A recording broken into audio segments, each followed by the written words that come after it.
Hello, hello, and welcome along to the finale of Dragon Keepers. Today's episode is entitled Silver, and the reason should be apparent shortly.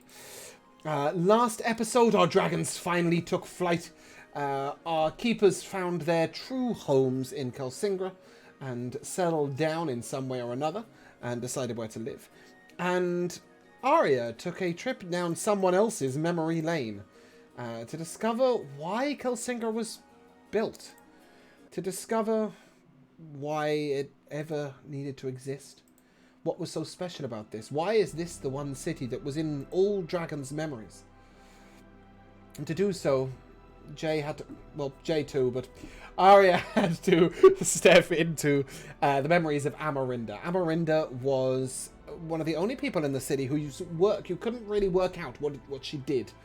It wasn't allowed to be put in the memory stone. Even the dragons were aware that their memory of whatever it was, the source of Kelsingra, S-O-U-R-C-E, please, was raw source. Was shrouded in a mystery. Cassiel remembered that he had to protect it, but didn't remember why. Elmira knew that there was an area of the city that required a patrol, but she couldn't remember why. Teletor, the general, and some others remembered that there was a reason why certain people were special, or certain places in the city were special.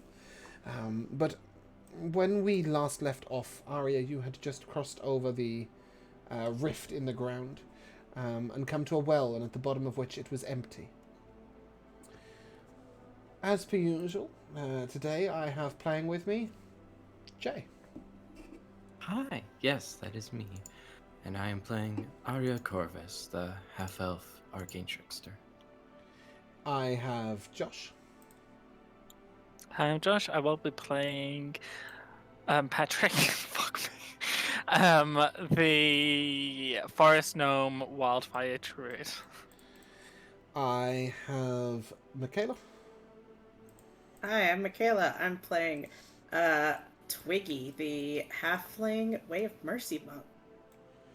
Are you Way of Mercy? Shit. Yes, I have been. Have you said that in a single intro? At least once. I was so sure you were not. I have Alora.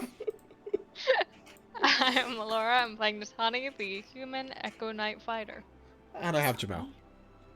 That's Jamal here, playing Emil, half-elf celestial warlock. I genuinely thought you were Way of the Open Hand. Like, I don't know how I hadn't... You've healed people. I should have known you were Mercy, but I don't know. My brain just didn't go there. I did do that. Yes, okay. Yeah, Twiggy saved my ass. I think I just didn't accept it mentally. Regardless. Oh, wow. I do have one question. Mm-hmm. I don't know if this is particularly obvious or not, but I'll ask it anyway. You said about the reason why Kelsingra is in the dragon's memories. Isn't the obvious answer just that it's safe haven? From what we recall of it, there's ghosts everywhere and regular old human people go in and they get mind-fucked, so isn't there it are safe haven? plenty of different Elderling cities all over the world. You know that you came upon one in Soulforged in Aslevial. That in the Ice City, the underneath had all that Blackstone memories. No, actually, nowhere near the road, but that was also in your memories. The place where the road went was here. Oh, was right. Kelsingra. Your Soulforged characters, you didn't go that way. You went to the Elderling garden instead, but that's where the road went. If you remember, there was a pillar, and you knew it. Well, you knew there was a pillar that led to that tower city that you could have stepped through. That also leads to Kelsingra. Kelsingra is more important than all the other Elderling cities, and that is what you're trying to work out why. Right. James, you've set us up like Power Rangers. Yes. So you can tell that through my organization, I was just trying to put you all next to each other. You may spread out a little bit. For the purpose of storytelling, all of the dragons that you traveled with and all of their keepers are here. And in fact, Elise is here as well, who would not normally have been here. And Captain Lefrin has made the journey across to view what is so important to this, to these dragons. But for the purpose of playing D&D and role-playing, it is only you all here. There will be no other combatants should a fight break out. Imagine that might happen. and it is just you guys. You can spread yourselves out if you wish, but please remain below the line, because I don't want anyone spawning inside of you.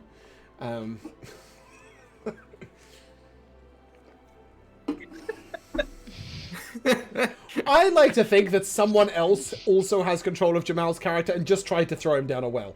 Me. Oh no! Oh, good. Okay, guys, behave Don't have yourselves. control of Behave Brandon, yourselves. so. Get yourselves below the line.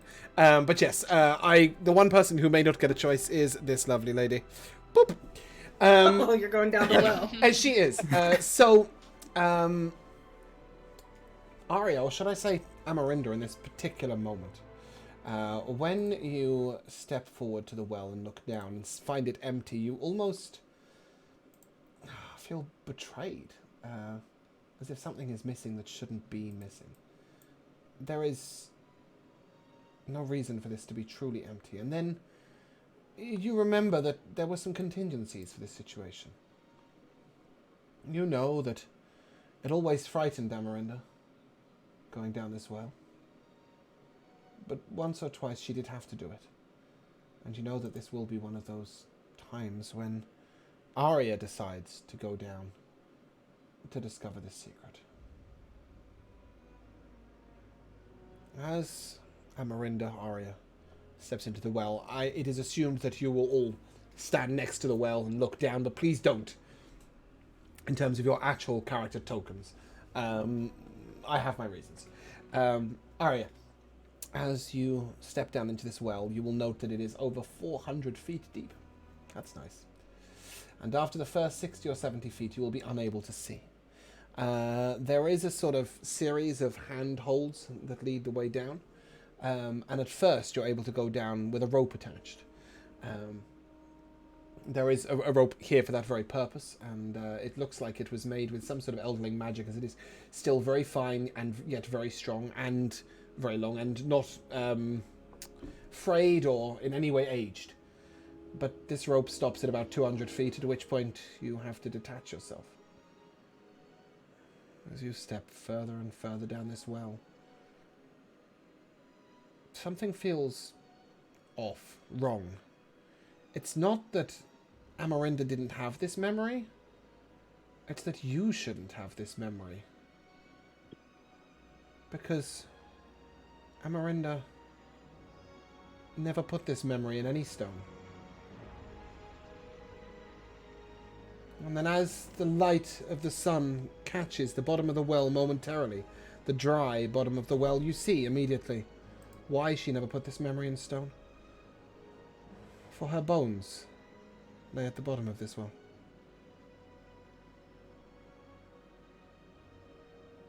As you look down, you see that she is wearing the same gloves that you are. So whose gloves are you wearing?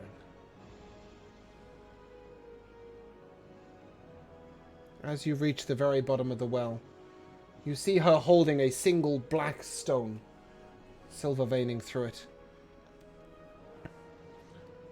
As you reach and hold it, you hear her voice cut through into your mind very clearly and very gently. Teletor, if it is you that has found me, know this is goodbye. We will see each other in the next lifetime, as always. If you are one of my fellow workers, know that I have left a second pair of gloves in a drawer in my room, carefully secured. The key can be found, and she'll describe where the key can be found in the house and etc. and how you can get to them. For it was always two that turned the well. It will take two of you now. I've sealed the well against any who might come back. Its guardians, hopefully, will retain their sanity, however long they must wait. I can go on no longer.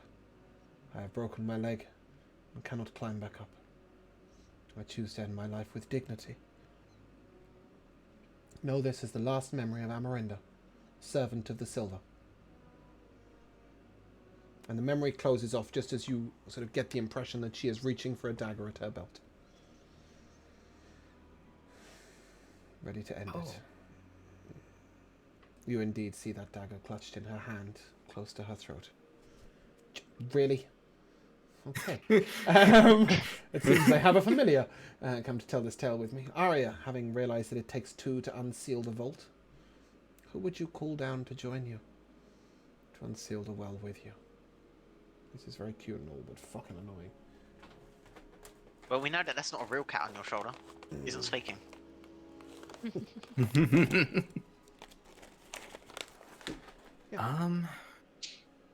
I don't think I would call for anyone in particular. I would just yell Boy, upwards. I need help. I need one more person. Great. Well, la-di-da-di-da, I will skip on over. Fantastic.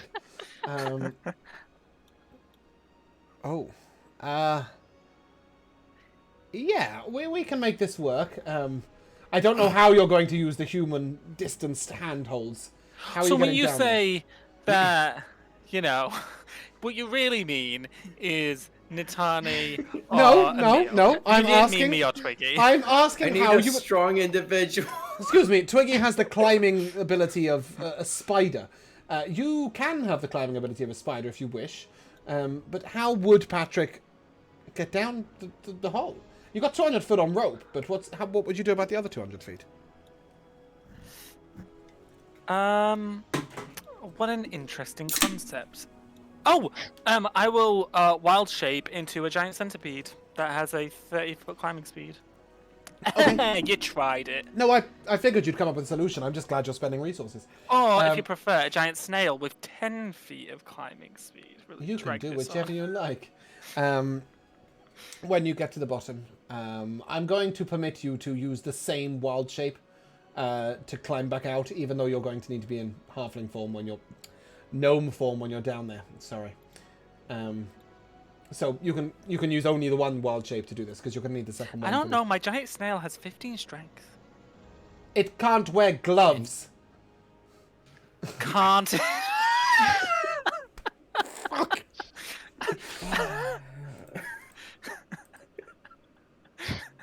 Not with that attitude. Okay.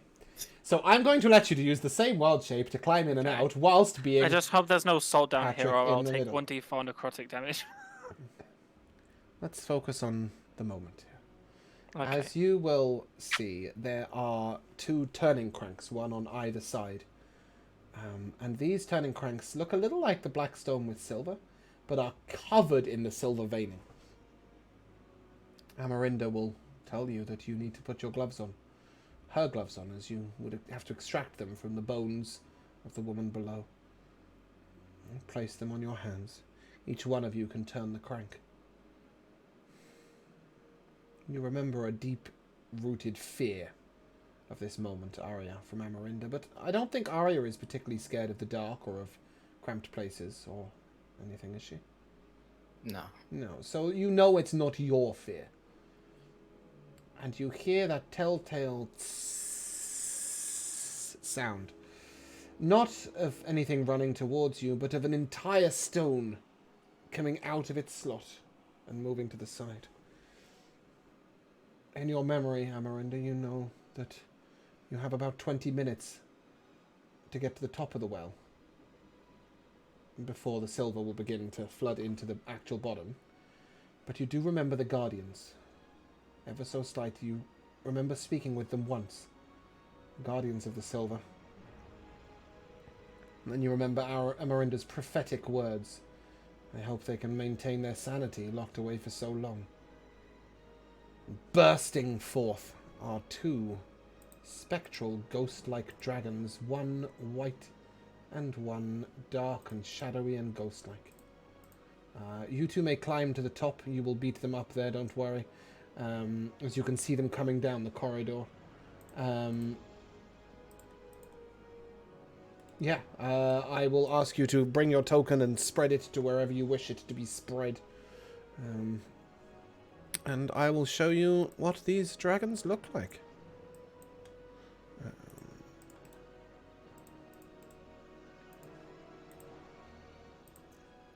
One beautiful spectral and white, and one black and ghost-like. I will ask you please to roll initiative. Ooh. Oh, we're fighting these fucks? Well, they're fighting you. Whoa! It is suggested that you fight back. Did we roll for our dragons, or they go on our turn? They will go immediately after your turn.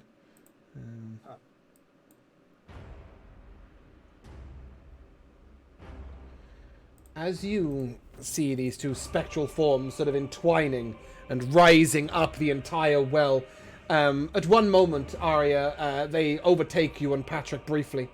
But you sense that they're seeking something that is not you right now. And as they rise to the top, you hear in this sort of dual tone of they're speaking Draconic and Common at the same time. But it sort of filters to your mind which one it is, as you and the dragons are likewise addressed. You hear this sort of dual tone, low-pitched voice sort of address you all loudly. Who seeks Kelsingra and its silver? This land is protected and you do not belong. Defend yourselves or flee. Mercor will step forward and attempt to explain to these creatures that he is dragon and they have no right to deny him. But it is very clear very quickly that they, having been released, have no understanding of the world around them anymore, and have completely lost their minds. And indeed, one turns and with a sort of spectral, misty breath, the white one sort of lights up Mercor in radiant light. And you see him flinch back and almost flee backwards from this moment in the battle. Am I going to have this every... Oh, lucky us. We've got our good old fun I can't click on anything moments. However, at the start of initiative, weirdly enough, nobody rolled over a 20. Yeah. And what that means is that the lair action's going first. Never had that before. So, as you will see these creatures sort of moving slightly towards you, I'm just going to give them a little 5 foot each. This sort of misty fog is going to flood into the area. And it is effectively the fog cloud spell. I will ping that to VTT so you guys can read it. There we go. That is the spell, right? That you can see. I haven't pinged you a stupid picture of nothing, have I? Okay. No. Okay, cool. Because I'm not on that screen. I am trying to get you the asset to show you where it is.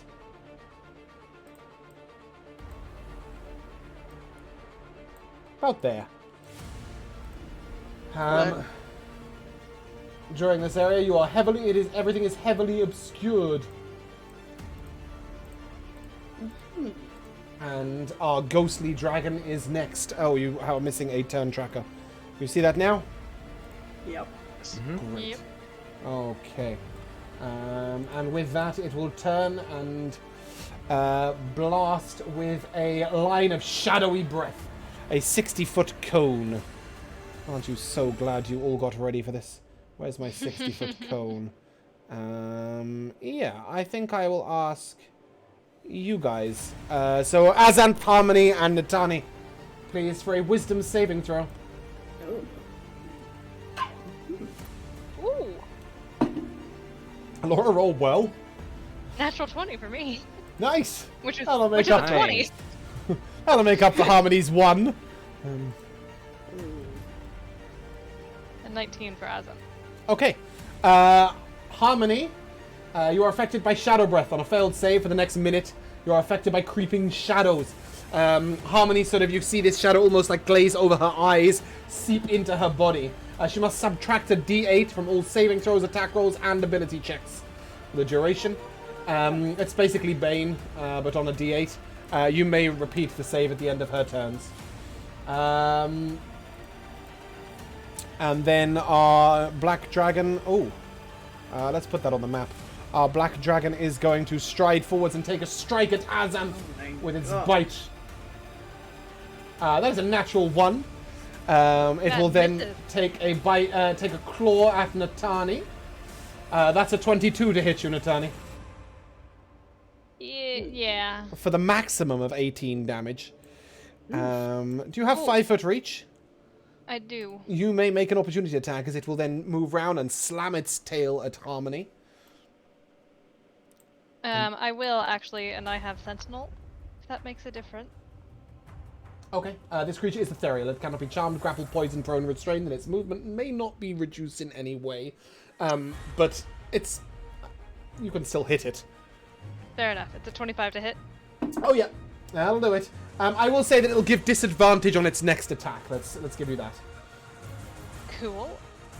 That is 9 slashing, 5 radiant. Ooh. Okay, yeah. 9 slashing magical weapon Yes. and 5 radiant. Yep. Both damages seem to do their expected damage. You may make an opportunity attack for Azanth as well. It's a 24 to hit Harmony. With disadvantage, I'm afraid. That is a tail attack. I have updated the HPs. If they're not correct, let me know. Just keep them up to date in roll 20, I would suggest. 14 bludgeoning damage to Harmony with the tail. 21 to hit. Azanth will hit. 20 damage. 20 what damage? Slashing? Piercing. Piercing. And their attacks count as magical, I believe. So, yeah. Cool. Miss Twiggy Branch. Tis you, tis you. What are you going to do? Well, I can't see, but I knew there was a dragon directly in front of me, so I'm probably just gonna charge straight ahead. Okay. And try to hit it with disadvantage, I guess. Yep, here we go. I will. Okay, I got plus 9. So this is 22 with disadvantage. Nice. Yeah, that hits. Oh, wow, wow. Great. For 9 damage, I will spend a key point to, gotta remember my things. Yeah, I'm gonna deal an extra necrotic damage. I just want to see how this does to this thing. So on this hit will be an extra 5 necrotic damage. It is resistant. I thought it might be. Okay, then I will take my second attack. Okay. Oh, that's probably not gonna hit. 13. Nope. Yeah, didn't think so. Alright, I'll bonus action. Flurry of blows. Okay. Let's go again. 15? 15 will miss. Okay, one more game.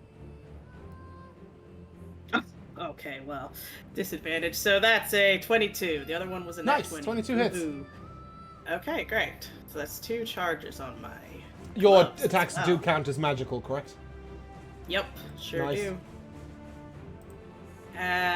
So that was 2 hits, 2 key points, and I will let Baliper go next. Okay.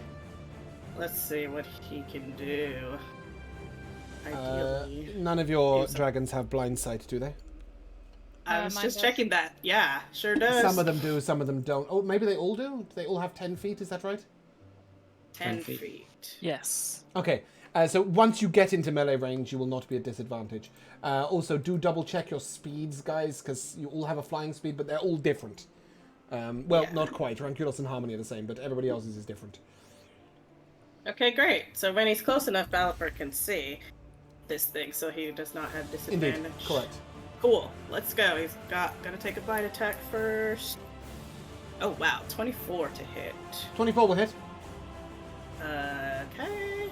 For powerful 17 damage. Oh. That was the bite. All piercing. Yes it is, all Okay. piercing. And I'll do his 2 claw attacks now. Okay, one is a 27 to hit. The other one is a 15, so that'll miss. 27 will indeed hit. Ooh, 12 more damage. Okay. Is that Baliper done? Slashing damage. That's Baliper. You've got That's 3 my attacks turn. on Baliper, not 2. Yeah, he missed. He The missed other one, one was okay, a cool. 15 to hit. Yeah, cool. Okay, sorry, I misunderstood. Fantastic. This creature is going to take a legendary action, this one here. And it is going to ask you and Balapa for a dexterity saving throw, please. As he flaps his wings and rises into the sky, and then disappears and reappears in Patrick's face. Okay, I got a 16 for Twiggy and a 16 for Balliper. Wow, matching. Those are 2 successes. Patrick, before that, we'll take a legendary action on the ghostly dragon as well. He is going to make a bite attack at you, Arya. A 19 to hit? Yep. Okay, you will take 2d6 piercing damage. I need a constitution saving throw, please. So 11 piercing. On save. Cool. You take 20. 5 necrotic damage. What's that? Patrick. The next attack since the sentinel attack? No, I already did the used disadvantage it. on the tail attack on Harmony. I got a 24 with disadvantage. Ouch. But absolutely spanked her. Patrick, it is your turn. And Sesticans immediately afterwards. Okay. I am going to use my action to cast Conjure Thundercloud. Whoa. That can cover this whole area. Okay. And with that action, I'll have the guy in front of me make a con save, please. Can you ping the spell for me? I just need to read something very specific. I'm sure he won't care if he gets deafened. Uh-oh.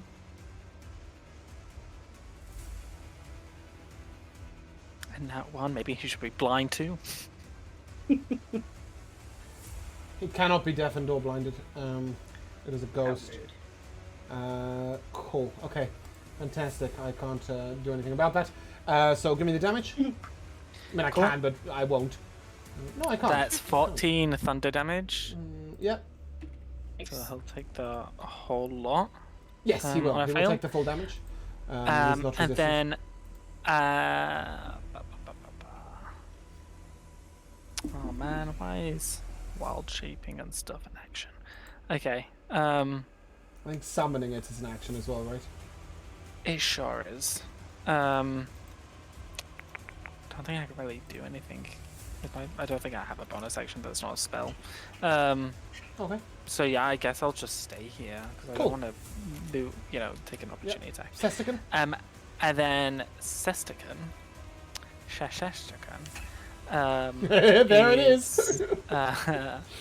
is going to multi-attack this hoe. Yeah. So it's 3 attacks, 1 with the bite, 2 with the claw. So the first one's... because you're not rolling out front, and I don't think... Michaela, you guys aren't seeing the differences between your dragons. So I'll just tell you that Balapa might have had a higher chance to hit, but when Sestican hits, his strength is really high, so he does a lot of damage. Nice. I he's think... got 20 strength. Yeah, so I think Harmony has the highest chance to hit, but the lowest damage, and Sestican has the lowest chance to hit and the highest damage, and everybody else is somewhere in between. Yeah, so it's that's balanced. a You 15 to either get to miss a lot, and like Josh just did, and eventually do big damage when you do hit, or hit a lot and do nothing. That's an 18 to hit. Let me just double check. An 18 does hit. Cool. Yeah. That's 18 slashing damage. Uh-huh.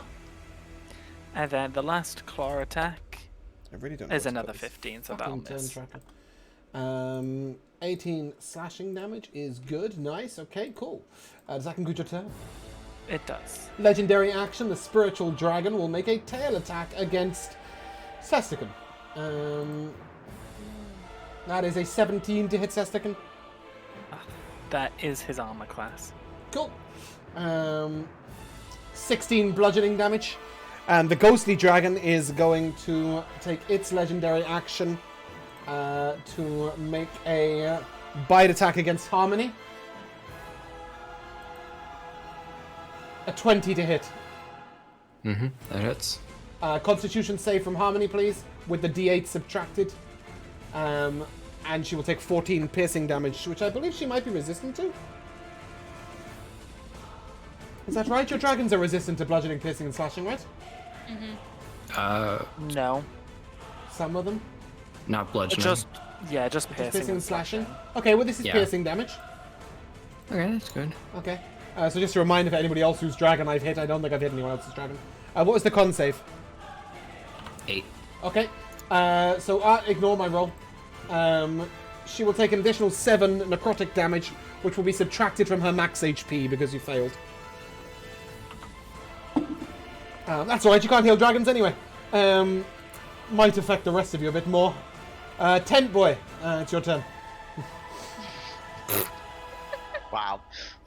I had to get it in just once. Do I even know where the hell they've gone? Can you see in the mist? Can I? That's the question. Can I? I don't think so. You haven't got like Devil's Sight or something, have you?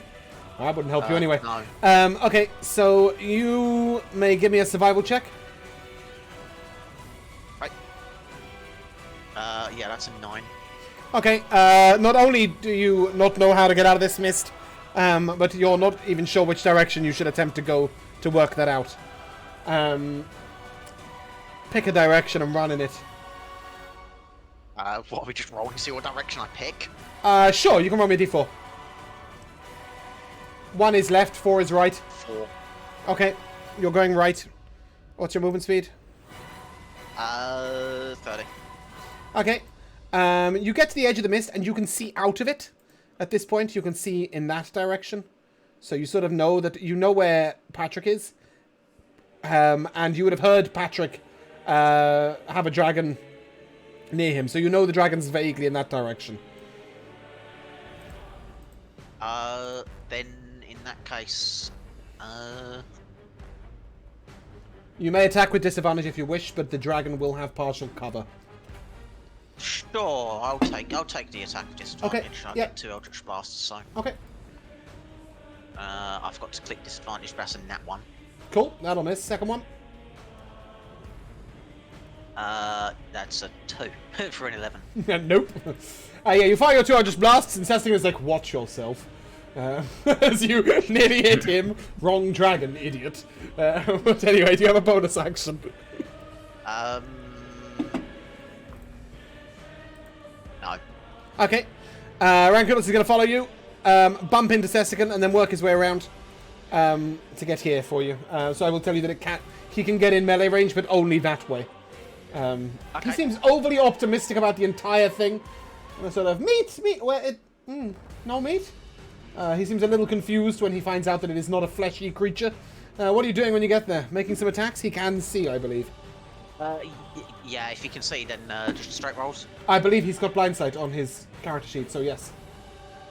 Yes, blindside 10 foot, yeah. Okay. So, 1 bite. 1 bite. 17 to hit. That'll hit. And that's 11 piercing. Yep. And then slashy slashy. And then 2 claws. Yep. First one. Oh. Jesus, have I made a mistake on that damage? No, you just It rolled was only really 12 well. to hit though. Yeah, it missed, but I just saw the damage and went, oh my god. Yeah, but that's 20 for an 11 slashing. Yep. This spectral dragon is wounded. Hey, okay. That's nice, isn't it? Does that conclude your turn? Yeah.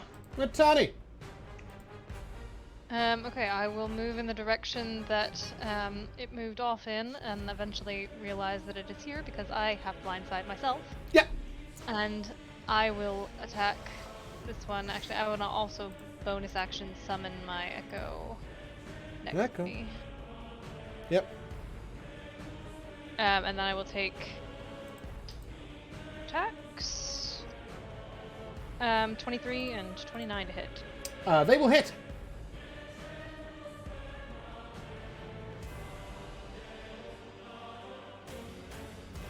$12 on the first one. 12 magical slashing. Piercing. Piercing, Yeah, cool. Slashing, yeah. and radiant. Yeah. Yeah. Okay, there was radiant. Yeah, that's fine.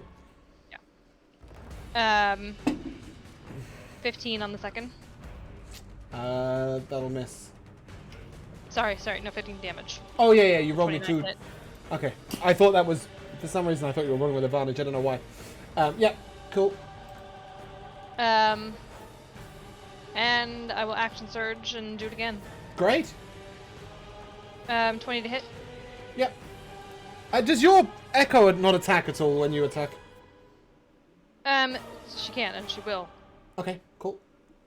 Kind of, we're attacking in tandem right now, really, swapping back and forth. Okay, sounds good.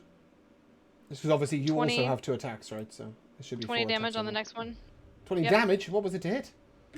That was the 20 to hit. Oh, sorry, yes. 20 hits, 20 damage. Okay, cool. 28 to hit. Yeah. Wow. These numbers are large. 16 damage. Okay. I will then use Unleash Incarnation to have the Echo make an attack, Okay. which is a 20 to hit. Mm-hmm. And that attack just applies all the same stuff your weapon has. Yep, Cool. 22 damage. Nice. Big turn. That creature appears a little more durable than the other. The players might note. The characters won't have a bloody clue. Does that conclude Natani's turn? That is me. Okay, that brings us to Azanth. Azanth will fly over and rake his claws down this dragon's side as he comes by. You okay? Or at least attempt to. Now he might bite first. Yeah, 23 to hit. Yep. 17 damage. Mm-hmm. That is all slashing, right? Or piercing, Yep. sorry. First claw is a natural 20. Nice. Creature is wounded, by the way. That is 14 plus 12, 26 Yep. damage. Second claw, 24 to hit. Mm-hmm. 15 damage. Nice. Is that you all dunsies? That's me all donesies. Okay. The spiritual dragon, you will note at the beginning of its turn, will regain some hit points. Wasn't going to be that easy and is no longer wounded. It has some sort of regeneration effect. And it is going to ask... Oh, no, I don't want that.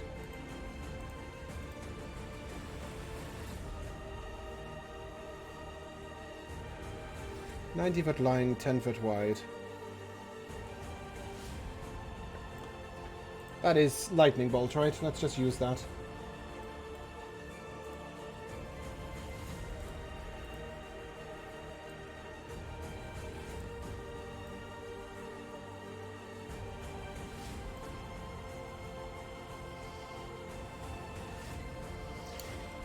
All of you. So, Sestakan, Rankulos, Natani, Azanth, and Natani's Echo, all to make a dexterity saving throw, please. Oh, that's a terrible roll.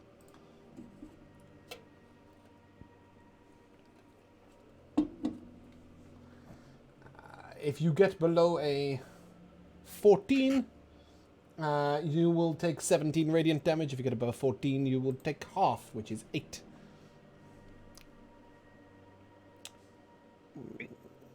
Okay, so 8 for Rankulos. Sestakan.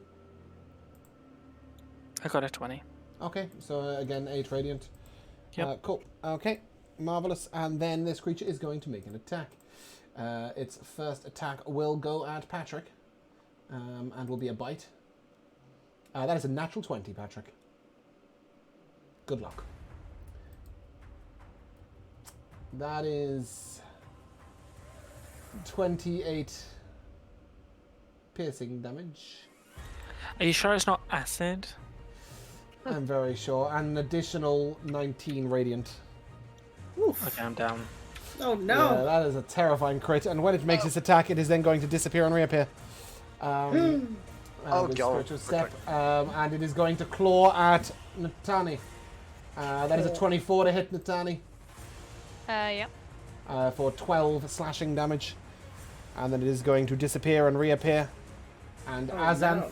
that is a miserable failure of an attack.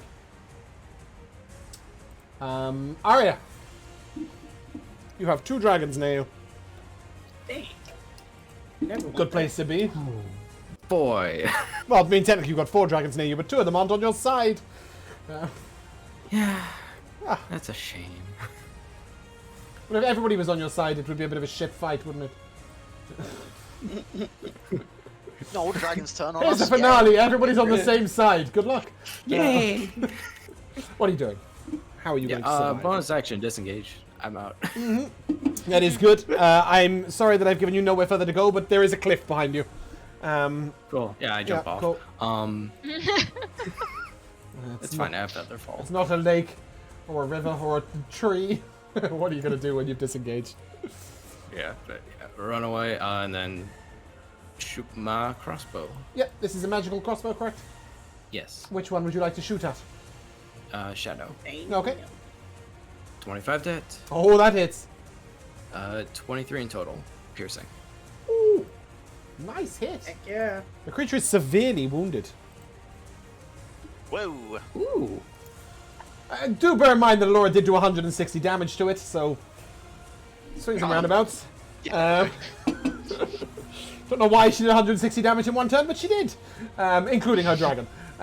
Yes. You want to get the one attack, and that is your action, bonus action. Does that mean it is Harmony's turn to join the fight? Yes. Okay. And Go. look at that. It's already next for her. Time to bite slash. Alright, and then. Hang on. Nods Nope, it and that's a gets 12. That's a miss.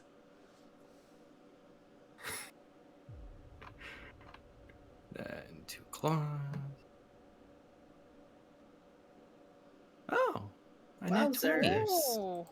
Okay, cool. It won't be a nat 20, but it will hit. So it's subtracted from the base die, the d8. It's always how. Same with Bane. It's just how it works, I believe. Let me double check that. Bane remove crit. 5e. Yes. Oh! Just as Bless cannot turn an attack roll into a crit, Bane cannot undo a crit. Have done that 20 and fucking rock it. Oh, yay. You're rolling that wrong. Yeah, go ahead. Do the thing. Okay, so yeah, so the base damage was 16, there's 2d6s, so it's a additional 12, right? Yep. 28. Yeah, so Nice. 28. Mm-hmm. And then one more claw.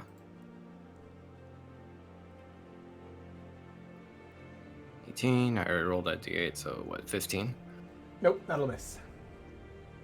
Well,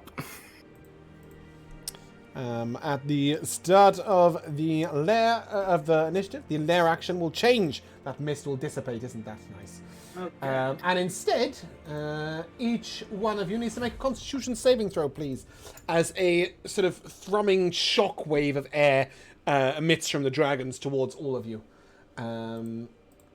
You do not have to make this if you are unconscious. Yeah. That's nice. Do I isn't it? lose a death saving Nope. throw? You can't take the damage. Oh boy. Okay. Anyone get below a 15? Balliper. Okay. Below 15, you will Yes, take yes. 4 thunder damage and lose concentration on anything you are concentrating on. Which I don't think is going to affect anyone. So that's nice, isn't it? That could have been brutal, but it really wasn't. So that's nice. And then that brings us to our ghostly dragon, who is going to heal. Oh. And he is no longer severely wounded. He is only wounded. And then it's going to take its turn. That's nice. Let's have a ghostly breath. This ghostly breath is much like the other one, a lightning bolt. It's a line attack. It is also going to roll to regen its other one.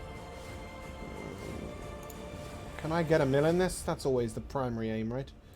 forgot Yeah. to do... what was the saving throw for Harmony? Oh yeah, at the end of her turn, she can make a Constitution saving throw, but she must apply the D8 to it. Bear that in mind. It's pretty low con though. Ooh, that's Okay. a 3. Yeah, rough. Okay, if you are in that line, if you are Natani, Harmony, or Emil, you must make a Dexterity saving throw, please. How's the rolls? Average. Boy. Ding. Oh. Oh. Okay. Harmony 20. succeeds. Oh. I accidentally rolled for Aslan, but he's not in that. I got Nope. a 17. Okay, all 3 of you succeed and will take 9 necrotic damage. And then the creature is going to get attacking. Isn't it? Oh. Oh, I've got to recharge the other breath as well. Let's see whether we get that. We do not.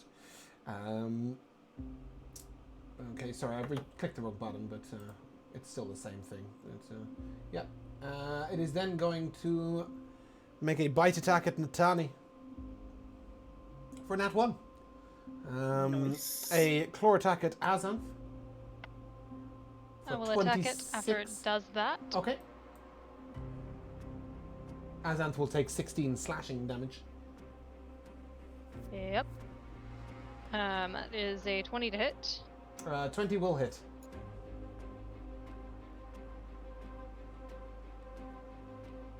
$21 damage. Okay. Is any of that anything other than... Oh, it's the radiant, isn't it? Piercing radiant. Yep, okay. And then a tail attack at Harmony.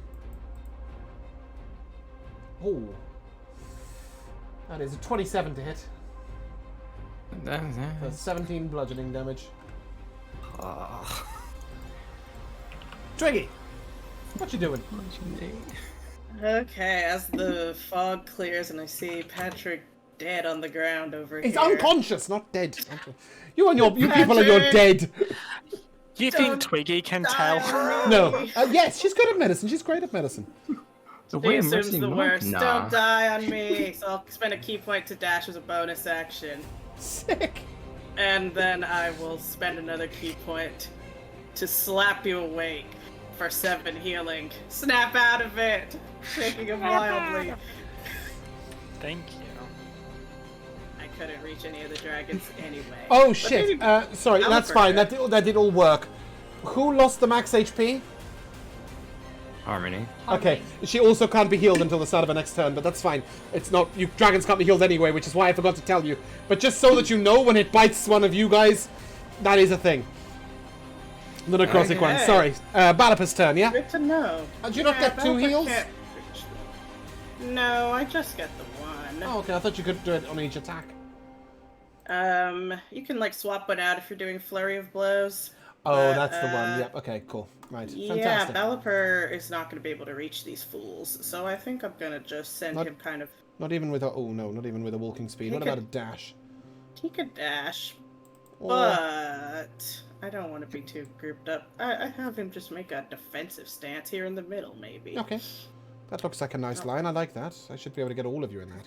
No, I'm going over here to get away from a line. No. You may not be grouped up, but you are lined up. Exactly, right? You're spread out across the map, but I will find a way. Any line can get you if it's wiggly enough. Wiggly enough. I did have a player ask if they could hit lightning bolt around a corner once. Like, does it have to be a straight line? I was like, it says it in the spell, but yes. Does that include Balapa? That's probably it for And Bell. we're kicking off with these legendary actions, and we're starting with the spiritual dragon making a bite attack against Azanth. For a 12 to hit. Nope. Wow. And then that's going to be the ghostly dragon making a wing attack, asking Natani, Harmony, and Azanth for a dex save, please. Don't forget to subtract that d8. 16. That's good. It's a save. Nice. Natani and Azanth. 18 and 16. Lovely. You don't take any damage and you are not prone. Boom. Ah! This was Oh. my fear. Oh wait. Let me just make sure I haven't just cheated. I was here. Oh no, I have just cheated. Okay. Yeah, because it does look Oh. like it. Yeah, that was a lot of... I forgot how many squares there were on the map, and I thought, wait, if Balapa can't make that, why can this dragon? It'll stop there. My bad. Now. He's Sorry. enraged. Sorry about that.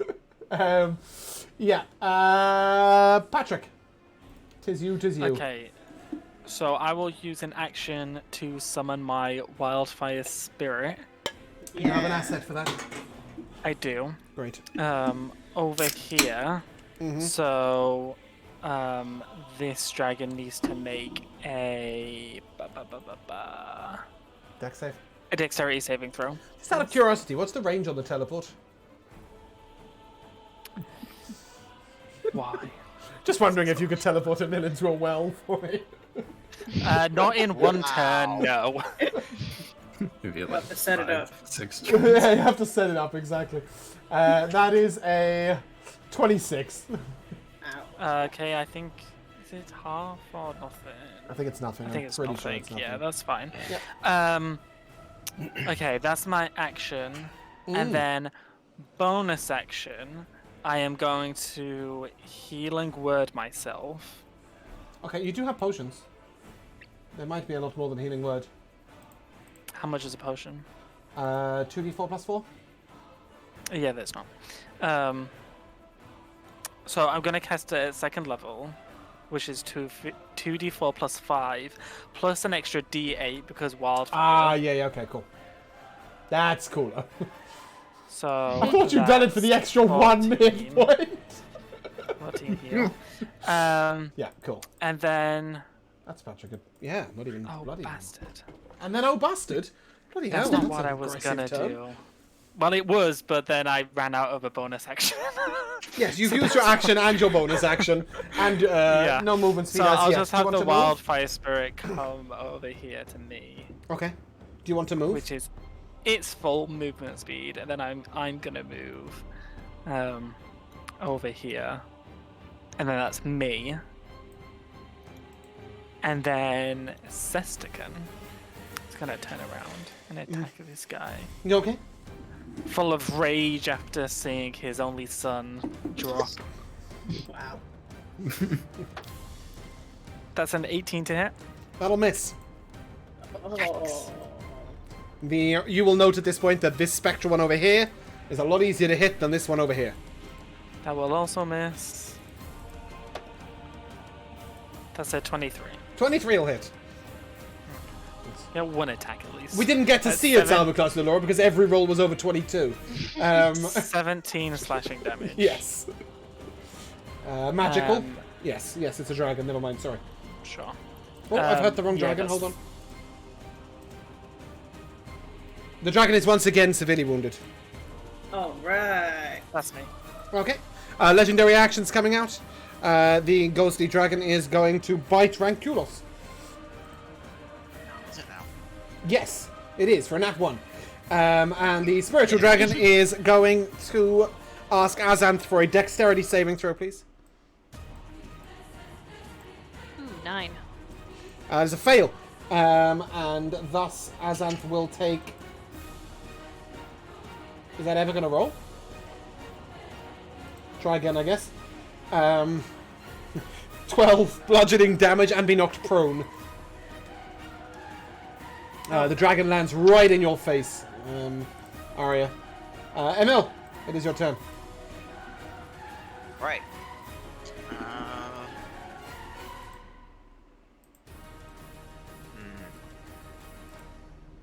I shall shift myself over here, and I shall raise up my staff of Dunamancy. Uh-huh. And You have one of those? let's see. Oh yeah, I remember. I was like, wait, what? Yeah, I would like to make both of these. Make a con save, please. Okay. Spiritual Dragon On a failed gets a 13, and Ghostly Dragon gets a 20. Is this your save, or is it the staff save? And if so, what is the number? The save is DC 17. Okay, one failure, one success. Kes, what happens? On a fail, creature takes 66 force damage, and every creature is either pulled 15 feet towards me or pushed 15 feet away from me. So Okay. I What, will. at no point, Jamal, have you told us what you're casting. Oh, pulse wave. Sorry, I Thank you. forgot to. You said I raised my staff, and these guys need to make a con save. Yes. Okay, It's, cool. Give me some damage. Right. So the force is With you. half on the success, but that's an 18. Yeah, the force is with me. 18. Okay, Force is with me. so this is a weird situation in which both of them are going to take exactly half. The one that failed has resistance to force, and the one that succeeded doesn't. How so, polite. Okay. so it's just 9 damage to both. Yeah, and I'm going to choose that the one that failed is pulled towards me 15 feet. Okay, that is very, very exciting. What are you doing? I yell from over here. Yeah, these are spectral, so they can be on top of each other, so that's fine. Yep. So that's my action. Oh yeah, I guess if they're pulled away, Harmony doesn't get a reaction for that because it's only on willing moving, isn't it? Yes, in a rare feat of self-destruction, our warlock raises his staff and pulls the dragons towards him. What's your bonus action? I'm glad you're taking the hits at the minute. I'm okay. I'm doing a hell of a lot better than everyone else over there. So, and in terms of my actions, that will be me. It will be over to Ranculos, so. Okay. And I'll have Ranculos take 3 attacks at the spectral. Or the ghostly, whatever. The ghostly, yeah, so ghostly. The black one. Yeah, ghostly and spiritual are the option. They are both spectral. Yeah, touche. Right, so going for the bite. Sorry, did Lintani just take a long rest during combat? Yep, I saw that. She Laid down and went to bed. Well, Laura, I have no idea what that sentence means. No, I get plus max my HP with my armor, but when we long rested before session, it reset Oh, it had taken my it max off. HP. Okay.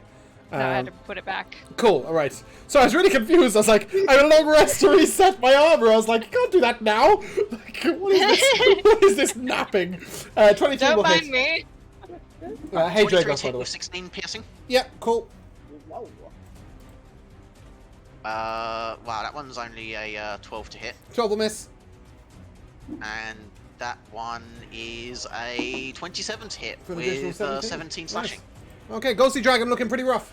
Does that conclude your turn? Yeah, that will. Okay, cool. Ghostly Dragon gonna bite. Sorry, no. Spiritual Dragon gonna bite Emil. Sure. Because you wanted it.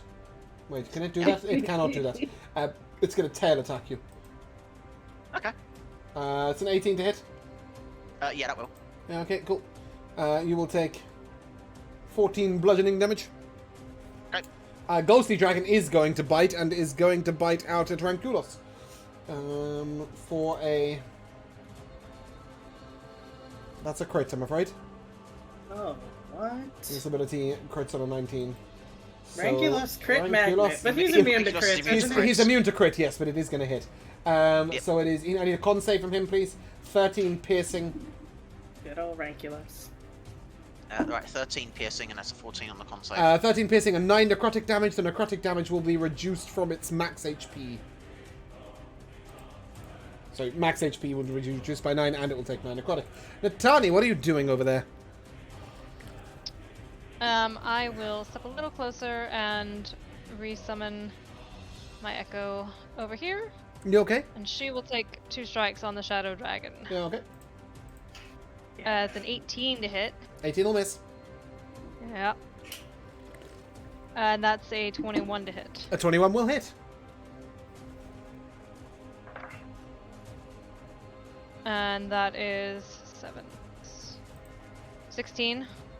Not Total. quite. Yeah. I will unleash Incarnation again to give her an extra attack Okay.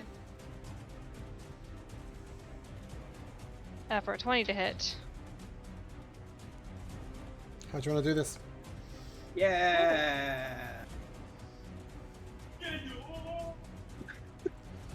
Michaela's housemate just celebrated your I kill! think like that. I think that's how you do it. I too get really excited when I'm watching my friends play D&D on Twitch. You know that's what he's doing in the other room. He's watching the duck Oh, pod, yeah. cheering What's you on, Laura. happening?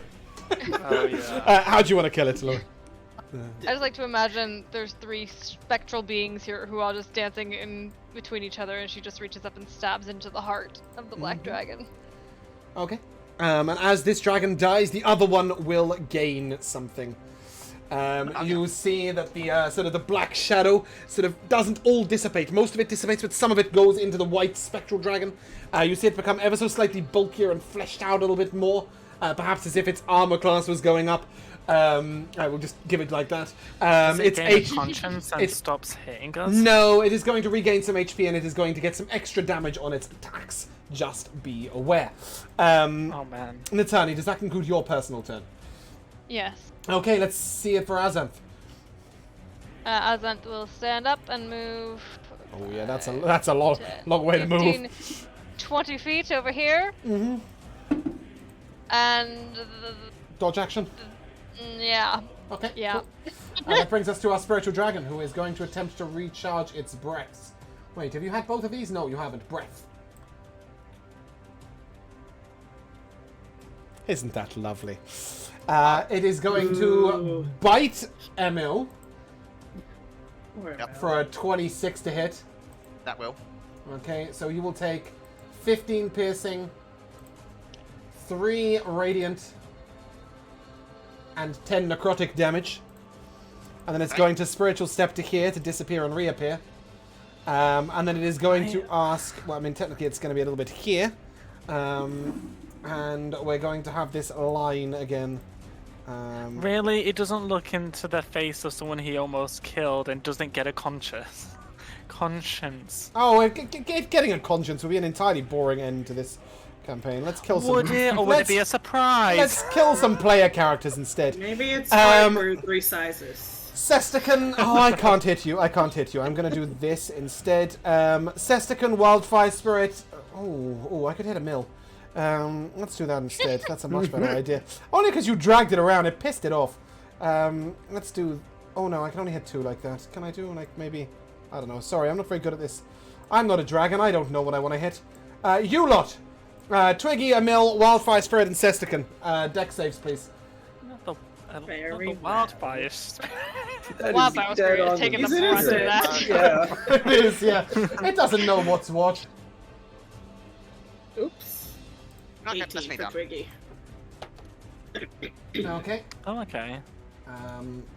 So, that is 14. a... what is it? It's a... What?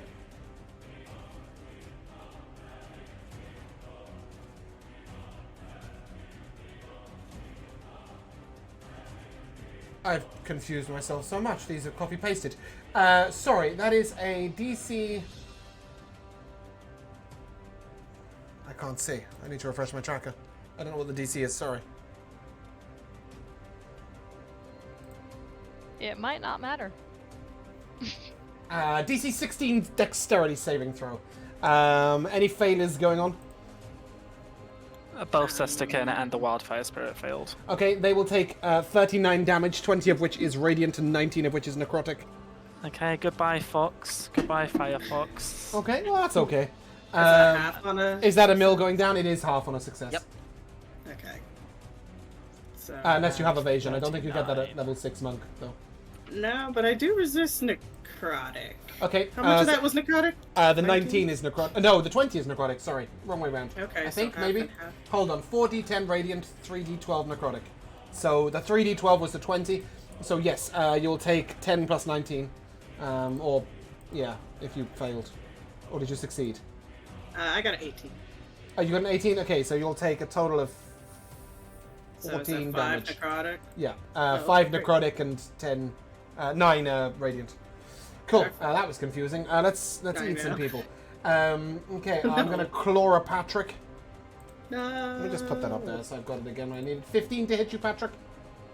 No. Sick. It I say disappears. no. Oh, okay. Does it hit you? Be gone, foul Oh, spirit. no, it does genuinely miss you. Okay, and then it is going to. Should I hit a mill while he's down? No. Yes. It is going. It is going for Balapa, and is going to tail the Balapa. Hop out the for way. a 14 to hit Balapa, No. and going to finish its turn over here Why? This How is ominous. rude. because it can. Arya, 'tis you. Oh, sorry. It also healed on its turn. Forgot to mention that.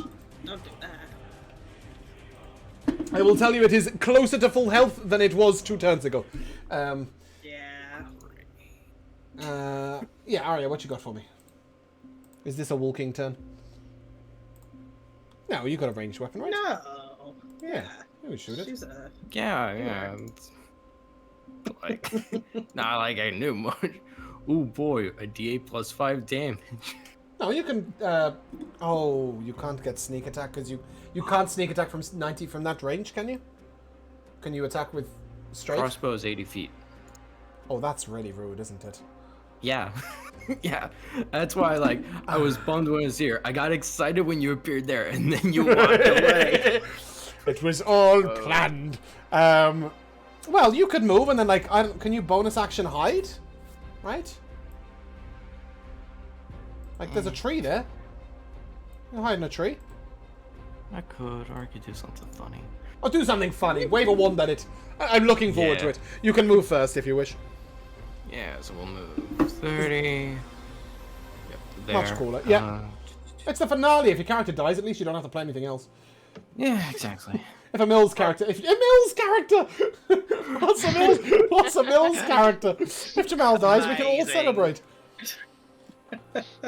This is Emil playing Jamal. What does your wand do? Let's find out.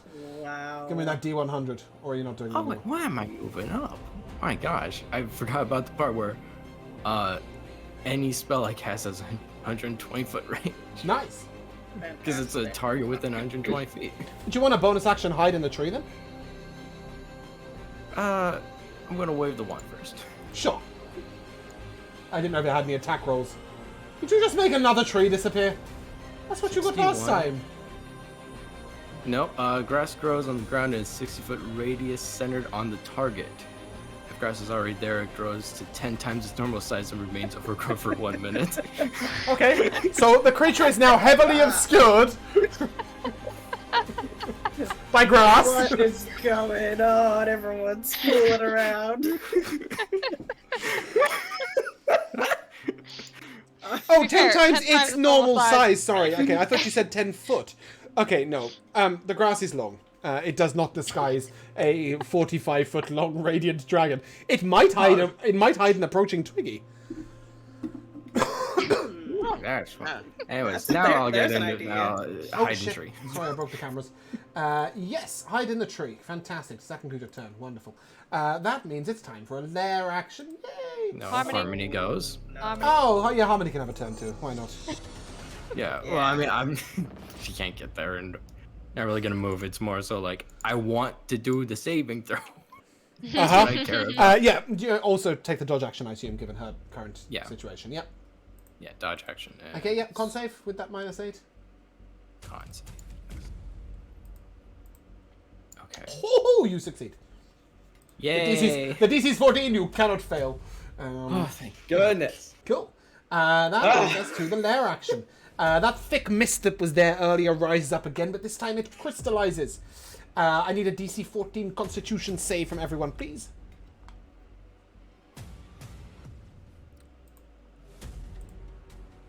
Oh, a 1 on the die.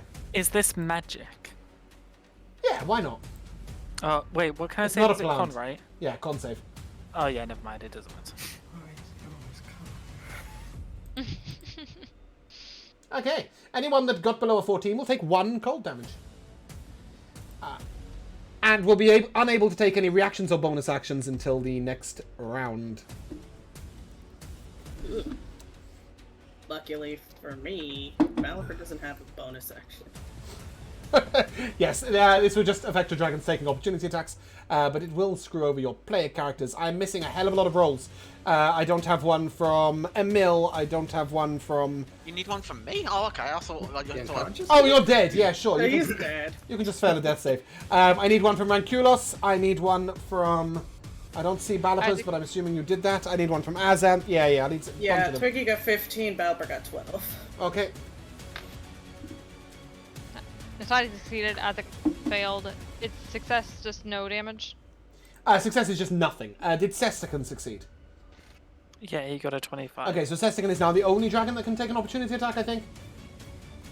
And all the player characters succeeded apart from Twiggy? No. Twiggy succeeded. I failed. Oh, you failed. Right, yes, fantastic. Yeah. That's good. You don't need your bonus action. Cunning action's No. useless. No. Okay, cool. Willow, Twiggy, Branch. I guess I'm gonna have to dash to get to this fool. Yeah. But you can do that as I a will bonus action, right? Do that as my bonus action. Step which I of the still have. wind. Yep. Yep. When Great. you arrive, Okay, you'll have that's great. advantage, as you are heavily Ooh, obscured as- by the silly grass. Now we're talking. Alright, I set this Might as well up. have it. Might as well have something good come of it. It's all going to play. Especially as you're going to be the only target of its ire when you after your turn. Oh, don't say that. Okay, well, that's a 21 to hit. 21 will hit. Okay, great. That's max damage on that one. Nice. And Is that second, all bludgeoning? yeah, that's all Cool. my magical bludgeoning. Second attack. 17. 17 will miss. Yeah, I thought it might. With advantage? Alright. Yeah, I got a 6 and an 8 on the dice. Rough. Tragic. Okay, Balliper, get in here. Succeed where I failed. Let's see. Oh yeah, he can get there. Alright, buddy.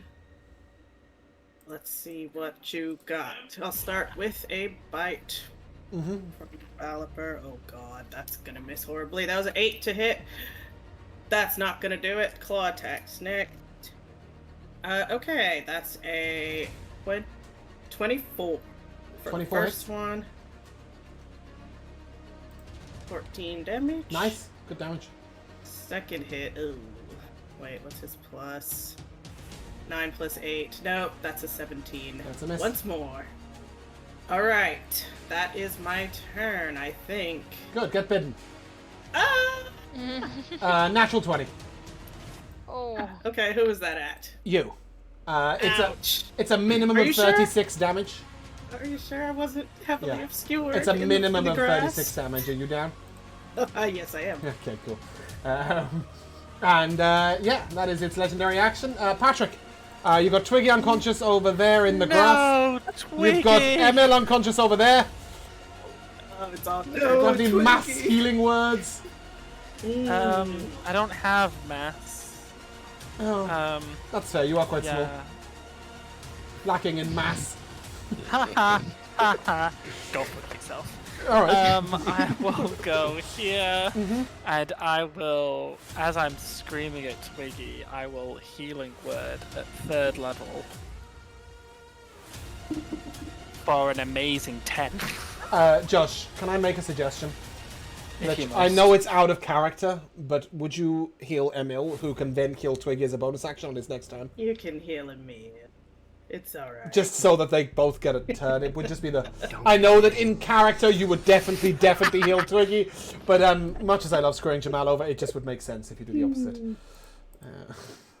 Because Twiggy's just been. So Jamal, 10 healing. Or we can do it at 1st level for Jamal if you want. Yeah. Yeah? Great. Yeah. Emil, For take 6. 6 healing. Yeah. Oh. So enjoy that. I just know that it means that everyone gets a turn. What are you doing with your action, Mr. I don't. Mr. Well, I Trick? just cast a spell, so. Can you resummon your I have a wildfire? sling. Cantrip? Do you have a cantrip? You can resummon your wildfire spirit. You can cast a cantrip. No, I don't. I've only got two wild shape. Oh, because you centipeded down a well. I thought you were Yeah. a snail. It's up for interpretation. you can resummon your wildfire spirit if you want. I really didn't want you to have any resources missing in this combat. Okay. Yeah. Okay, cool. I'll do that then love as that. my. I don't like punishing you for the roleplay. Yeah, cool. Oh, in that case, then Jamal, you'll also get an extra D8 of healing. How exciting! Which You will can. be Must it be to the 7. same target? Yes. Okay, it's not like Charles. Cool. Could you please put that wildfire spirit in a square, as opposed to on the so axis of that's all an 4? Thanks. Extra 7 to you, Jamal. Cool. Yep, that's me, and I'll be hiding in these bushes. Okay, Sessican. And then Sestican will go over here and will attack this hoe. Or at least try to. He's not doing very well this fight. He's like half health down, misses 2 out of 3 attacks a turn. He's That's doing a his 26 best. to hit. Oh, that'll Yes, hit. King. Yes, King. That's 16 piercing. Nice. And then a 19 to hit, which I think misses. 19 misses. Yeah. And then How you would know that, I have another no idea. 26 to hit. Yeah. 26 hits. Well, I'm assuming anything below below a 20. Okay. That's another 16. Nice. Creature is wounded. Slashing damage. Yep, that's me. Okay, Emil. You have promised. I have promised that you will get Twiggy off of the ground during your turn. Yes. So please do. What are you up to? Is this moving a down, pew-pew power yeah, turn? I'll pump 3d6 into Twiggy. Okay. Oh, I always want to pump d6s into Twiggy. Thank you. How dare you? Yeah, that's going to be an 8. Unfortunately, it's only 8. That's pretty good. 8's good. Thank you. And Better than as my 0. action, let's make. I'll supply one of my spell grenades and make this thing make a strength save. Spell grenades? What? Yeah, Warlock spell grenades. It's a packed slots, isn't it? The spell grenades. Oh, okay. So is it a strength save? Yeah. I don't really have much. It's a natural use 1. of spells, so. Wow. Okay. Wow. Yeah. So grasping light. That's a failure on that. That's 3d6 radiant and it's restrained. Oh, Unless it has natural Jamal. resistance. Oh, no. It is immune to both radiant damage and restrain. Oh, Wow. man. I really wanted that to happen. But I think we did know they were spectral and You knew that A, it was restricted, it couldn't be a I restrained, thought it and was B... only resistant, not No. immune. Okay. No, the other one was resistant to... No, this one is resistant to necrotic, but it is immune to Oh. radiant. It's been doing radiant damage with all of its hits. Yeah. I thought it was only resistant. Okay. Well. No, okay. unlucky. That is a immune turn. But Yeah, Rankulos gets to go kill Can't things. really do very much to it, unfortunately. So. Emil just makes a pretty light show for his I turn. know. I bet he's regretting his The patience. dragon just sort of turns around in that dual tone, just, fool, I cannot be held back. Do your thing. Rankulos. Get in here, Rankulos. Get in here. Yeah, Rankulos just disappointed it can't be eaten. Jamal? Rankulos? Yep. Yeah, I'm just bringing it up. Back in his tent again. Bringing it up. Why is he biting from there? Well, he's going to be running towards him anyways, isn't he? So. Sure, but you just made a 50-foot bite. Well, It's a long neck. Yeah, Wait. he's walking in there anyway. So. Okay, You cool. have He ran... 3 claw No, he attacks? doesn't. No, it just rolls 3 for whatever fucking reason. I don't know why it just keeps Oh, rolling. no. Jamal got click happy. Oh my god. An 18, 17, Ridiculous, calm down. and 18, 17, and 16 will all miss. Does that conclude your turn? Yeah, no, that's it. Fantastic. As a legendary... That's a crit! I think you just got a bit overexcited. As a legendary action, it is going to... It wasn't immediately rolling and it just delayed Yes, the roll. like I said, you got happy. It's It's going to bite Sestican. Sestican, 23 to hit. I'm starting to sense some draconic racism up foot here. 23 to hit, doing 7 radiant and 13 piercing. He's bulky, right? Yeah, he's fine. Latani, you're up. Yeah.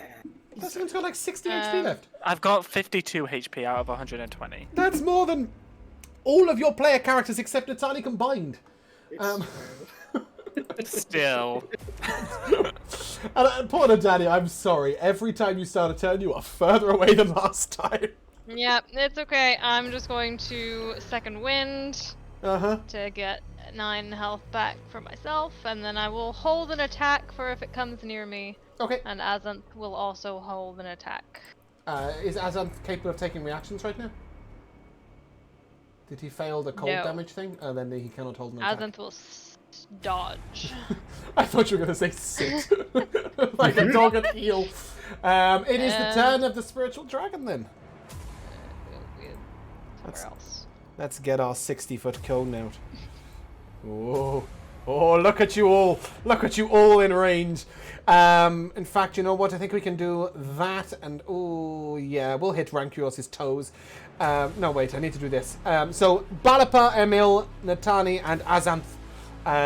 You need to give me a wisdom save, please. This does not apply to Natani's echo. Oh.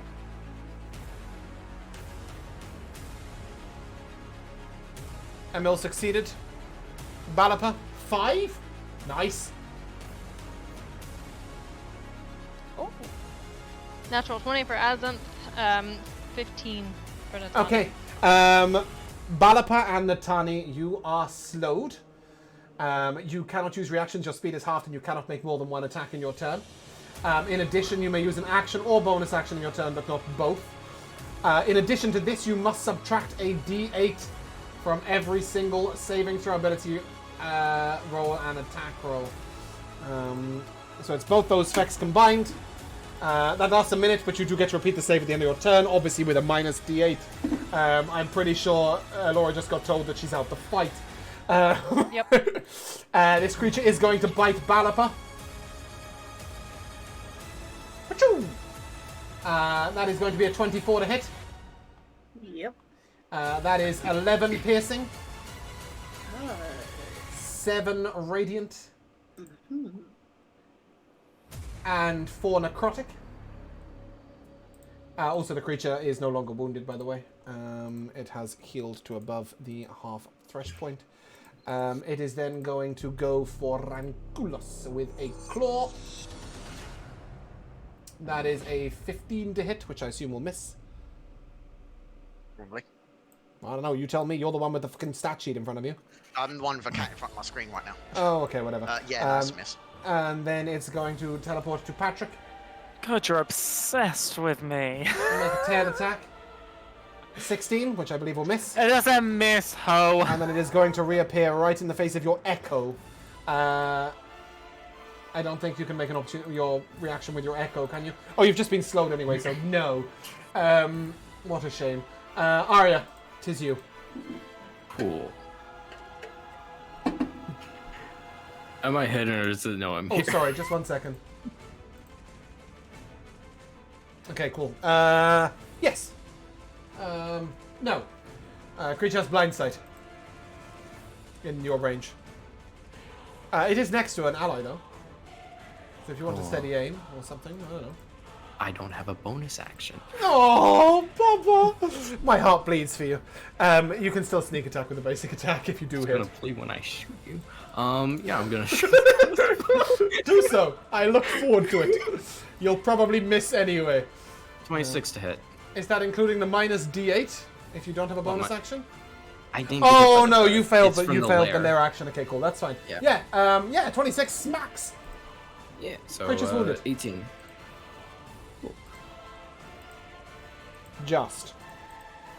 Well, that'll be you, right? Let's see what Harmony can do. She gallops across the ground, or flies. I don't know. Can she fly that far? Yeah, she has good flying speed, 40, right? Yeah. Yeah, I think her flying speed's actually better than her. Yeah, it Walking. should be. I think both Harmony's and Azanth's is better than their walking speed. Yeah. And start attacking. Yep. 25 to hit. Oh, that hits. 11 piercing. First claw. That's not gonna hit. That's only 12. Nope. Second claw. Come on, dice. Oh, 29 to hit, 18. that'll hit. Yep, cool. Legendary action, no surprises. Creature's going to bite a mill. Came at you for a reason, but a 12 will miss. So that brings us to our lair action. Guess who's Okay. back? No, no. This time it is magical darkness. Oh god. Oh, That's nice. This It is is not not con-save. particularly large, but it is larger than that. Can you give me the thing? Let me just double check I've got that right. Oh, that's not what I was trying to do. Oh, no, I'm one Is too this big. magical darkness? It is magical darkness. Oh no. I'm just struggling to do the measuring thing. Nope, still got it wrong. Down, boy. Okay, cool. And it's going to center it on itself. Well, no. Right. Okay. Excuse me. The last thing you saw was this dragon bite into Emil, and then it all went dark around it. Yeah, I did see that. What the fuck are you doing? Maybe? I'm just thinking maybe I'll try to just make him leave that darkness. Oh, okay. Casting persuasion? I was thinking of casting spike growth in there, actually. Oh, sick! You can cast Spike Growth? Why? Because I'm a Lotus Den halfling. But in the fiction, we'll say I learned it from my dad. He only That able makes to more teach me sense. 3 spells. I didn't know there was a Lotus Den halfling. It's some critical role, something. Oh, It turns out that 15 episodes in, I've just discovered Michaela's full class and subclass and race. Imagine this. Being very secretive about it. Yeah, I don't want to run into that darkness, and I don't think anyone else can see him in there. The Except dragons can, yeah. So I think I will just cast the spike growth in there and try to get him to leave. Bear with me, I have a spike growth. Oh, fantastic. Oh, that's beautiful. Like there? Yeah, I would center it right in there in that darkness and hope I don't. I'm assuming you wouldn't Emil. center it because Emil, yeah. So, I'm trying not to hit Emil. well, I'm suggesting that perhaps you center it on... can I send you to the map, please? Perhaps you center it on the dragon, right? So it'd be like this. Yeah, where I last saw the dragon in that darkness. Okay. Hopefully we can lure him out of there. Can you ping the spell to BTT, please? And then yeah, take Balapus turn. Tiggy will also move just to get closer, but yeah, Balapur's gonna get in there though. Okay. Oops, I'm still in circle. That's okay, he can make it. Oh wait, does slow have his movement? I know he's been slowed. Uh-huh. I need to double check that again. I think It he does. has 25. Oh, I mean his movement, I think he could still make that then. He's got 55 walking, right? And 40 flying? Or is it 50 flying? 45 feet walking, 50 flying. Oh, so yeah, he can definitely get make it. Close enough. Yeah, great. Then he's gonna Oh! get in there and attack. Sorry, I had Ranculos selected apparently. Huh? Apparently I had Ranculos selected, and he took a brief trip to death and back. Yeah, Balapur, go ahead. Alright, buddy. Use your one attack and do it well. Okay.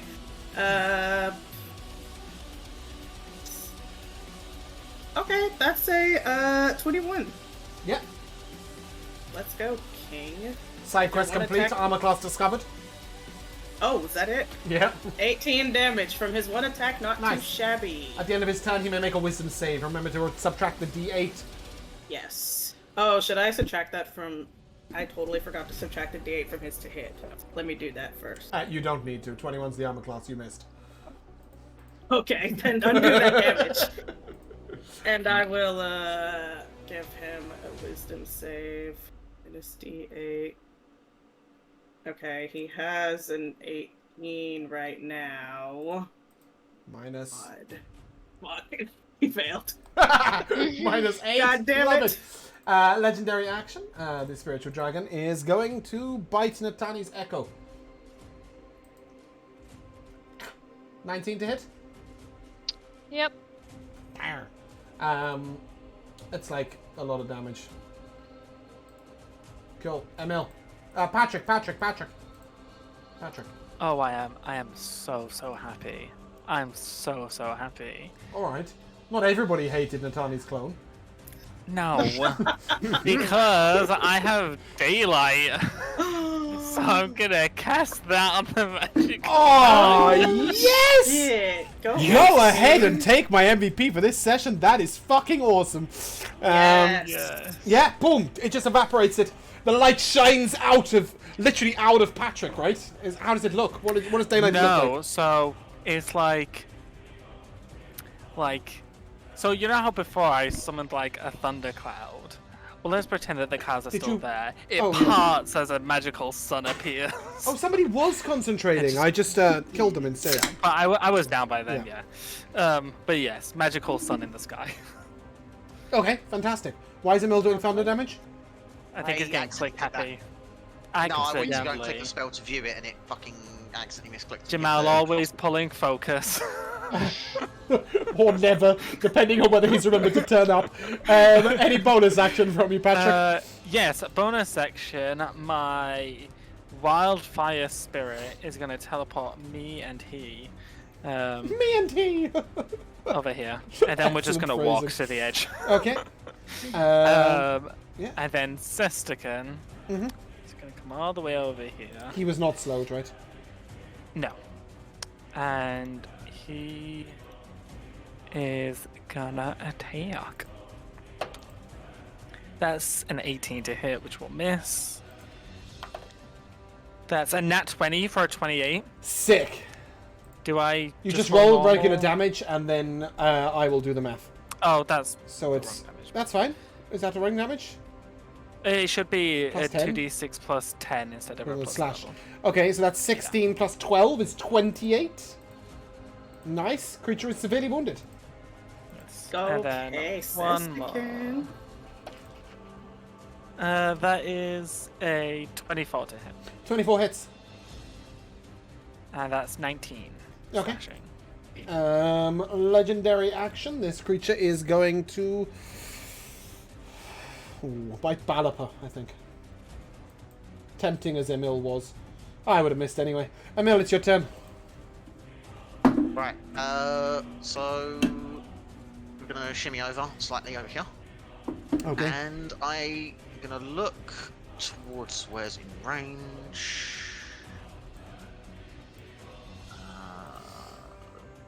What's range? It's the small things in life. What do you mean? It's the small things? You said I'm going to look somewhere in range and I pinged the bottom of the well. Just teleport there, Jamel. I would Right do there. it for a bit, but I would fucking die. Yes, you would. 400 feet drop is going to kill Emil. You know, I am going to select right there past the well. Because Okay, fuck cool. you. Have you got- I'm going to thunder step over 90 there. feet? Okay, cool. Yep, con save on the dragon, please. What's the range? Well, it's because Can I you just left ping and it? it's within 10 feet of me. Within 10 feet, Where I okay. left. I need Balapa to make this save as well, please. No, I shimmied away from Balapa, so I didn't have to. Oh, you did walk I was- first. yeah. I'll give you that. Yes. Where did you move to? Here? Oh, look Yeah. at you. How considerate of you. Oh, Jamel, wow. well done. You can take my secondary MVP. What was it? A Constitution saving throw? Yeah, con save. On a Okay. fail, it's 3d10. It's not a Just fail. halved. You can give me the damage, Okay. though. Half of 3d10. And it's a after. 28 on the save. Yeah, that's Okay. 7 thunder damage. And Not resistant to thunder in any way. It takes the full 7. Look at you go. Second creature turn. not just yet, it won't, because I am going to use the rest of my movement speed to actually... You no, I'm weren't going to slowed? stay there, actually, it's good. Okay, but what about the bonus action? Any bonus action? No, I don't really have any useful ones at the minute. Fair enough. Rankulos. Yep. Rankulos is just going to slide in Okay. and go for the bites. And, Okay. or the bite and the claws.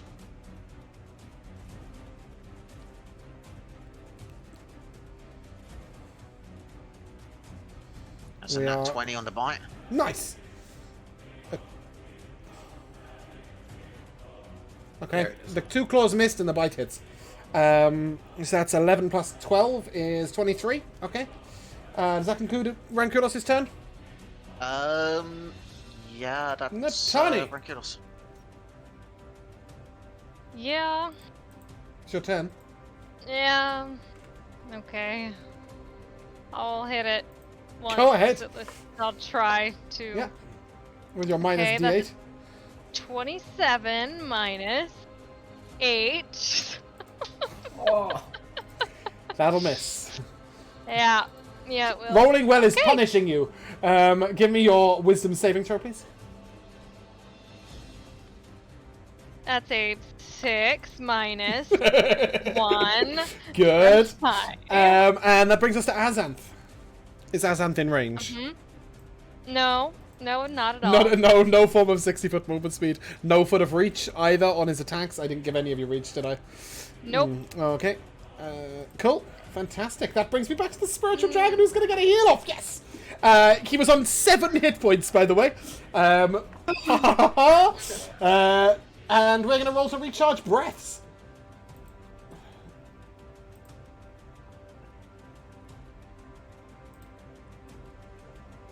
And have none. That's good for you guys, right? Harmony. Claw. Oh. 14 to hit. Miss. Okay. The dragon is going to fly 5 foot into the air. Nice spike growth, by the way. And, fine. to be fair, it's not. It's gonna disappear and reappear, and it's gonna come for you, Twiggy, with a tail attack. 22 to hit. Ouch. I'm down again for sure. Likely, yes. 20 bludgeoning damage. Gonna disappear and reappear. Yeah. Always wanted to do this. It's gonna bite Emil. That's gonna hit. No. That is 12 piercing, 5 radiant. Yeah, I'm down. And 7 necrotic. And then disappear and reappear behind Azanth. Arya. Finally. I've left him in melee range with another creature. You. Oh! Finish the I'm really fight, sorry. Master Chief. Yes, no, that's correct. Yeah, it's your turn. Sorry, carry on. Alright. Bonus action. Steady aim. Fire crossbow with advantage. Okay. Let's go. Finish him. Unlikely. But a 27 27 will hits. sure as hell hit. Or again, 18 damage. Nice, nice. It's good damage. Very consistent. Yeah, it's been every hit. Yep. Any bonus action? You've used it. Harmony. Yep. Is Harmony slowed? Nope. Cool. Great. Harmony moves in.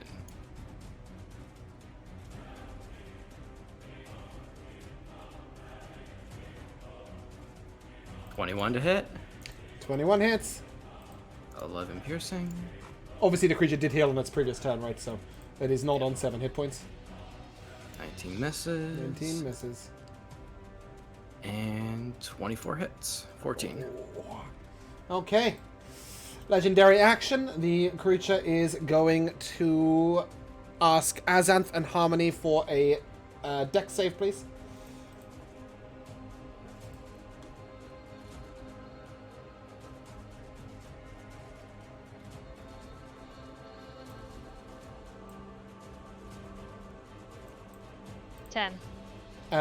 Yeah, okay. So that's 12 bludgeoning damage as its wings sort of beat down and beat you. And then the creature is going to reposition over here. And the lair action will come into play. 15 was also fail. No, 15 was a success. Okay. DC 14. That shimmering sort of blast comes out. That force energy comes out. I need a con save from everyone, please.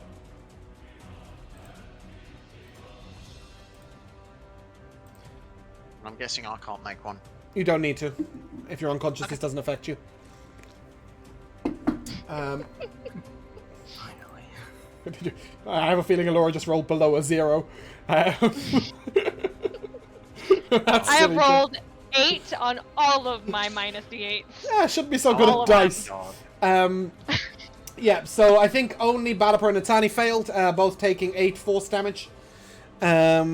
And losing concentration on anything they were concentrating on.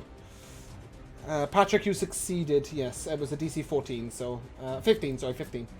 That brings us to Willow. I need a death saving throw, please. Okay. Here we go. Oh, that was so close to a 20, but it was an 8. Patrick. How injured does this spirit look? Incredibly. Finish the It fight. is very wounded. Master Chief. Oh yeah, Balapur had a turn. Sorry. Oh, yeah. Oh, well, do you want to steal Patrick's glory, or should we let Patrick go and then Balapur and then... No. I'll just roll for yeah. Balapur's saving. We'll have Patrick... No, just wait. I'm going to go Patrick's Balapur Sesticum. Patrick, what are you doing? Okay, I am going to cast Scorching Ray Ooh. at the 3rd level, so it's 4 rays. I need no attack rolls from you. I'm afraid the creature is immune to fire damage. I'm so sorry.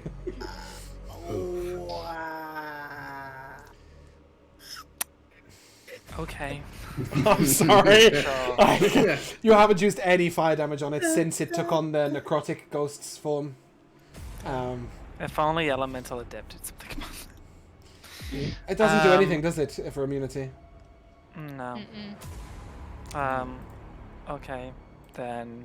I'm afraid it's going to be Balapur. Yeah? Or you got Yeah. a bonus action? Not... yeah, but I doubt my... my Fox's 1d6 plus 3 is gonna... Of fire damage? Fire damage. Oh yeah, it's fire damage anyway, so Okay. yeah, I got nothing. No, you've got nothing. Okay. Balapur. Alright, he'll do his I'm best. so sorry, Josh. Standing over the dead body of Tweet. I like her, like, let's let him have his moment. Let's not take his glory. I didn't consider for Glory one even worse. moment it was going to be fire damage. Okay. Oh god. I don't want this. Oh my god. Okay. Valiper will hit despite all odds. Okay.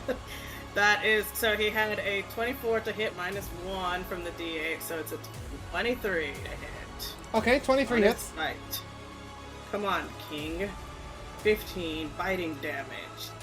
How do you want to do this? Yeah! Valiper, my king! Okay, as Twiggy's bleeding out on the ground, he will jump over defensively and basically just snap at this thing right in its face. And the spirits will dissipate in its mouth.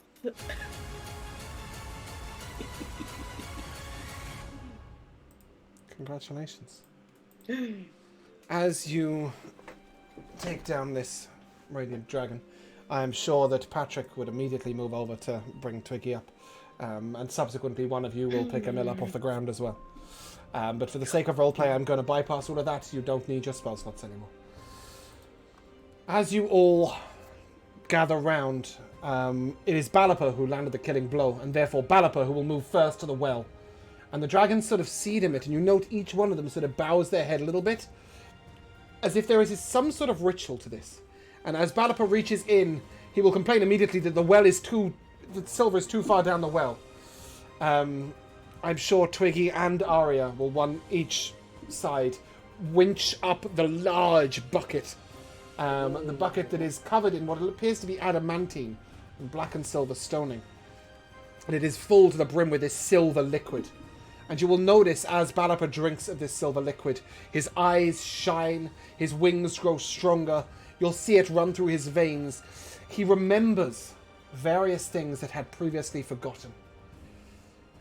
He remembers taking flight. He remembers the call of Kelsingra every year to restore the silver to his body. And most of all, he remembers long, long time ago a blue sapphire dragon and he rising up into the air. And as Balipa takes flight into the air, Sintara will barge another dragon out of the way to take drink and rise into the air with him. And the two of them will both remember their pasts. Lovers throughout many lifetimes. They will be returned. And that is where we will end our campaign. Each dragon will drink of the silver, and you will learn that without the silver, as you did find out a little bit last week, dragons are nothing but animals. It is the silver that has allowed them to create Elderlings. It is silver that runs through your veins, that runs in their blood, that runs through the stone that allows you to understand memories. But just as importantly, Amarinda will remember, Arya will remember, that it is also silver that some Elderlings were able to shape, creating Elderling artifacts of old, whether it's self-heating teapots or stones that bear the memories of your lifetimes.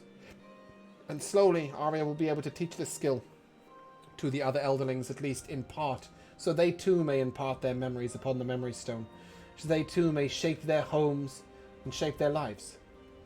We are going to talk about what happens after this moment, but at the moment, revel in your victory, Balipa, as you fly up in the sky, because we will take a short break.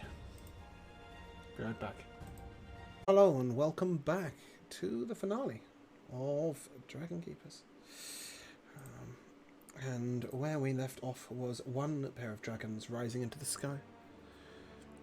And we're going to talk about some of the things that happen post-story. Various other dragons will pair off and eventually lay their eggs over at Others Island, far, far away from here. And indeed, some characters would also do so. After a torrid short romance with Rapscow, Tamara settles down with Tats, where they will raise all three of Jerd's discarded children from 3 different husbands. Jeez. It's it's a lovely adoption process they've got going on. Where's the thing I'm looking for? Thank you. Elise and Captain Leftrin get married and run the ship for many years to come, bringing goods to and from Kelsingra. They manage to secure sole rights to sell goods from Kelsingra to the rest of the world, and in exchange regularly carry messages and indeed passengers to and from Kelsingra, including parents, friends, and all sorts else to and from the city. Skelly and Boxter. Skelly continues on the boat and indeed is set to be captain after Captain Nephron. Boxter grows to be an elderling, and yet they do continue their relationship, with her staying sometime on the boat and sometime at home. And she is pregnant with her first child when this story ends.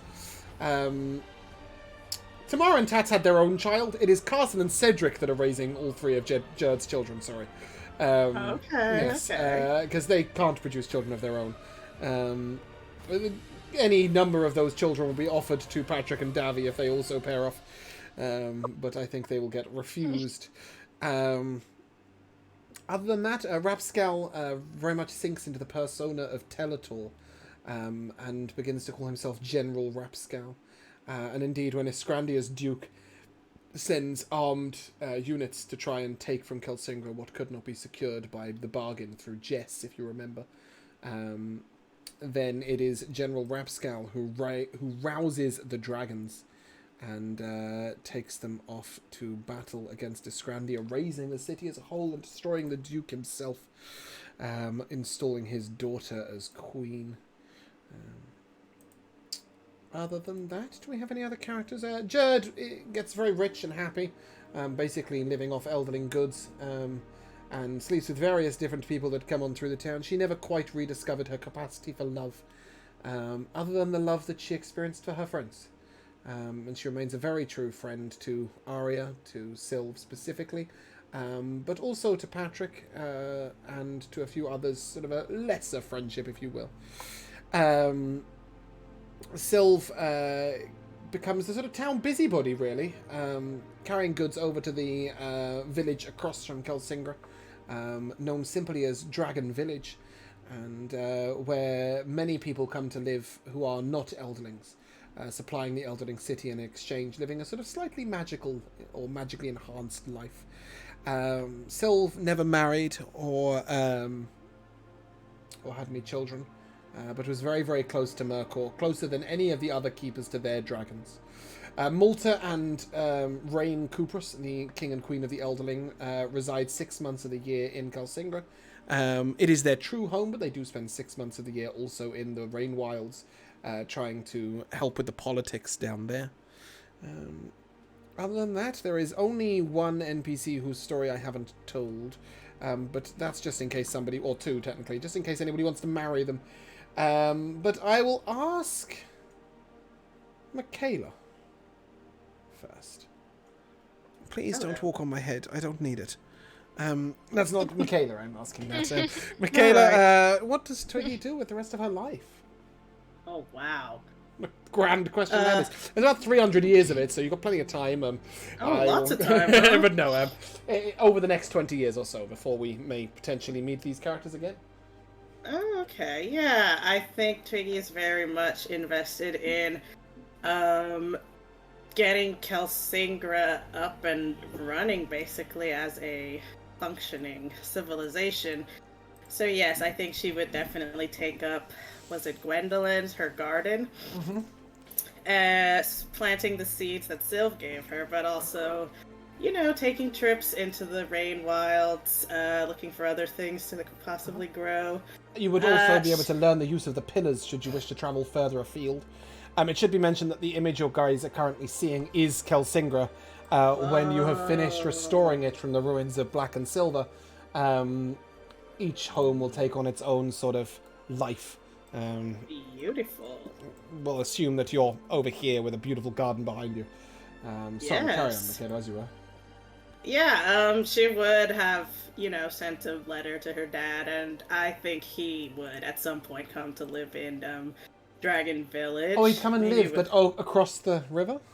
Yeah, Oh, so I she love would that. definitely spend some time over there with him, and yeah, I think she would also be interested in learning about learning more about the process of healing dragons, specifically like how they did with the orange one who was hurt. Yeah, What was his with name? Dortian.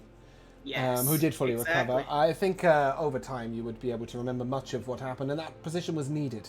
A couple of other people, Rain Wilders from the south, will come and live in Kelsingra and gradually take on some of the Elderling changes. Obviously, new dragons will be born eventually, and so on and so forth. Although that's quite a long time away because they have to be born as serpents and then make their way up the river, and so on and so forth. But even so, just being affected by dragons, some Rain Wilders were naturally more attuned to it. I will say that Balapa would definitely have aided your father in being able to reside in Kelsingra proper for shorter periods of time, so at least experience your gardens. I love that.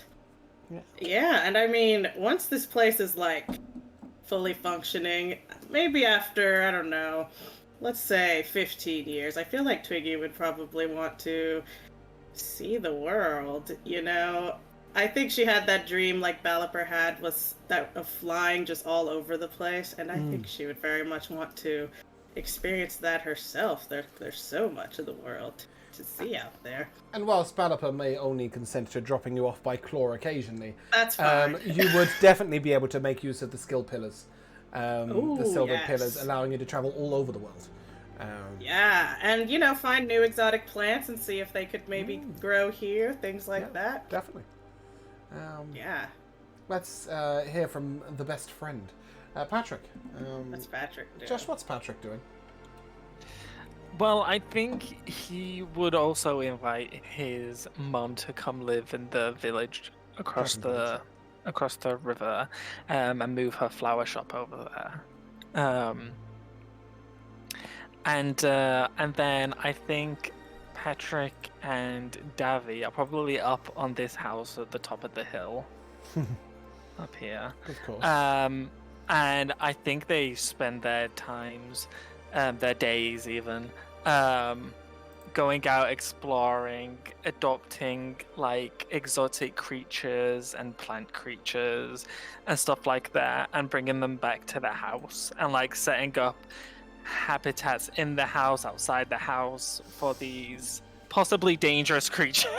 Well, possibly, but I think that there is something to be said for that, as other scholars would come and study these creatures to learn from you and Davy as to, how not only to care for them, but also to respect them in the wild and so on and so forth. It is very care of magical creatures coded. Do you transform into said creatures to commune with them?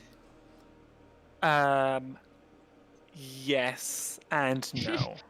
Oh, okay. Not always, but yes. If they want, if they want to play games with someone, and that I happen to need the same amount of appendages as they do, then yes. All right. And I think spider chess, I guess, or something. Yeah. I mean, Patrick doesn't use such a big word, but I think that's what they. I mean, I don't know if Davy's happy with that life, but Patrick 100%. Davy certainly would have settled down with you. He will have forced you to the altar somewhere. Sure. For a very druidic styled marriage, but yes. Yeah. That tentacly plant can be the ring bearer. Okay. Not Twiggy. She can be the best man. She's the flower girl. Oh. Okay. Oh, I thought I was the best man. Well, and maid of honor, yes, and Carson can be best man, his uncle, right? Okay. Sure. Sestican will be the priest. Yes. Sestican has to walk you down the aisle. Yeah. And you just imagine the two families sitting so far apart because this huge dragon needs to walk down the middle. What idiocy! But yes, lovely. That's canon. Yeah. Happily ever after. I think that's animals. what they would do. Jamel, what on earth is Emil doing? Dare I ask? Starting up a camping supply shop. Love that. No, I'm kidding. No, what is he ready? No, in all seriousness, rather than camping supply shop, no. First thing he'd look to do is using his ability of flying to help sort of re-establish the town. Starting to do maintenance and repairs on high up places, in between having to take his cat naps to be able to start flying again. That would probably take him a good few months at least to. It takes about a year and a half to spec. restore Kelsingra, because a lot of it is done through the silver working, which obviously is a very slow and ardent process. It can take hours and hours and hours to tell half a door that it's a door. Yeah, so after the sort of initial reconstructing process is done, especially he'd immediately be focusing on the courthouse area and all of the biggest and most important buildings. Once enough things are up and running, he'd sort of look to take on more of a sort of custodianship type of thing going on. Not in the militaristic sort of sense of, Rapscale taking on the role of the general, but more in terms of just a day-to-day running and keeping everything going smoothly. Okay, almost like a sort of somewhere between a councillor and a quartermaster? Yeah, sort of, and using little bits of, I say little bits, more like very liberal casts of suggestion to get people to do shit that needs to happen. Lethal. All right, don't cast it on any dragons. We know what happens then. Not on dragons, no, but if there's certain people that need to be convinced, he's got some means to definitely sort of wrangle their arm a little bit. And one of the other things he'd look to do is, so we've got all these ghosts and spirits that have been kicking around. Not really. You had just that one group, and they were very specific. Yeah, but the memories. But one of the other things that was happening was that a lot of the people that were visiting Kelsingra, people that were coming into Kelsingra that weren't Elderlings, were would having experience the memories. Yes, scrambled. Yeah, they experience the memories, and they find it very difficult to concentrate. So one of the things that he'd also like to do, as in between, the custodianship side of things, is studying up on what's going on with that, why people are experiencing the memories so strongly, especially if they're not Elderlings, and sort of learning methods to sort of make certain parts, at least of Kelsingra, a little bit more inhabitable or visitable by people from outside, with some guidance and assistance. So you'd be able to learn to make quiet areas, they call them. It's areas where there's just less silver involved. The high concentration of silver is the main reason why Kelsingra is so difficult for visitors to cope with, just because there's so much going on. There's so many different memories over years and years and years and generations and generations, and obviously you guys are building up on that. But quiet areas are actually something that is put in the book as places where sort of important visiting dignitaries and stuff could stay in the luxury of the Rain Wilds without having all these memories to sort in their minds. So he would look to establish those, and I'm guessing would be one of the main points of contact for the crew of the Tarman, who are going to be running supplies, because if he's looking to be quartermaster and keep everything running, he's going to be requisitioning a lot. So definitely, you and Hennessy will be able to form a strong friendship. The captain's sort of more interested in the boat itself. Hennessy much more in the inventory and in managing, what the town needs. And it starts off as small things: seeds, flour, stuff going to and fro. But after a little while, the Tarman starts ranging further downfield, far beyond the Rainwilds and Treehawk, and instead down to Bingtown and further afield to return with things like sheep and chickens. And much to Carson's disgust, a full flock of pigeons for sending bird messages, and many other sort of farm-like animals, which are mostly raised across the water in Dragon Village. But that would definitely be something that Emil would be able to get involved in. So I do have one more question for the crew of the Tarman in particular for this. Would they have their own place here over the river? No.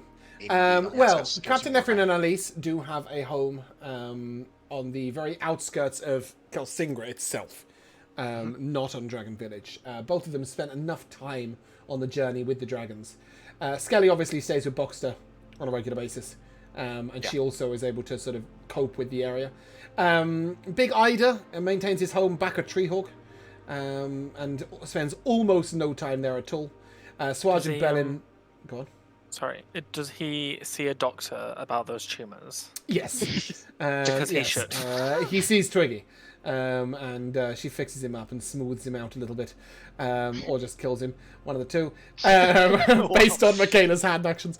Bellin and Swaj pretty much live on the boat. They do have a place in Treehawk, but they don't really use it. She lets her sister live there and doesn't really pay any attention to it. Did they ever have a baby? Bellin was eventually able to have a child, yes. Much through the help of, probably in this situation, the help of Patrick and Twiggy. I found the fertility herbs they were looking for.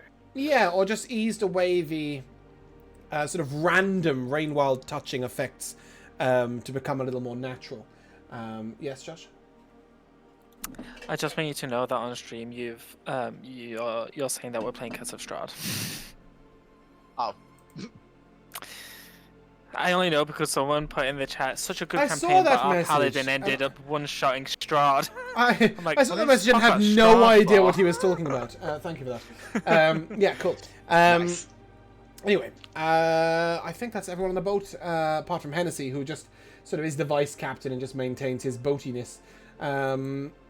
It is fair to say that Grigsby will meet other cats that are also imported up to Kelsingra. So we've got to have cats in Kelsingra.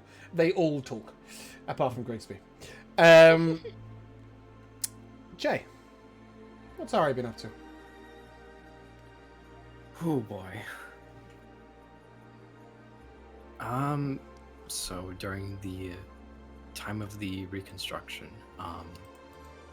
there's sort of like this, ever since, like, I guess kind of accepting in the memories of like our past life, essentially, she kind of focuses on those, not much from a want, but more it's necessary for rebuilding. And throughout the year and a half, she kind of... I will say very quickly, Arya would be able to utilize her own experience and her own understanding, intuitive understanding, and not have to delve too deeply into memories, because, frankly, there aren't that many memories recorded. Amarinda stored very little knowledge. It is an intuitive knowledge that you will gain. Okay. But yes, I mean, your expertise would definitely be required. Sorry to interrupt you, do carry on. Yeah. But I feel like she kind of gets like a bit lost with herself, dealing with those memories, and it is a bit emotionless for a while. Okay. As she doesn't really, she's just focusing on what needs to be done and not really herself. And around the time when like everything is rebuilt, there's like a day where she just stands in front of the well for like the whole day and just thinks about what she really wants. At the very end, she unsheaths the dagger from a year and a half ago that her past self killed herself with. Yeah. Not an easy thing to reflect back on. No. But she takes the dagger and sort of plunges it into the ground by the well. Sort of as a statement of, this is where she lies. And Arya moves on from that and regularly starts to live at the restaurant, sort of taking that in, enjoying it, embracing fully Zoya's life.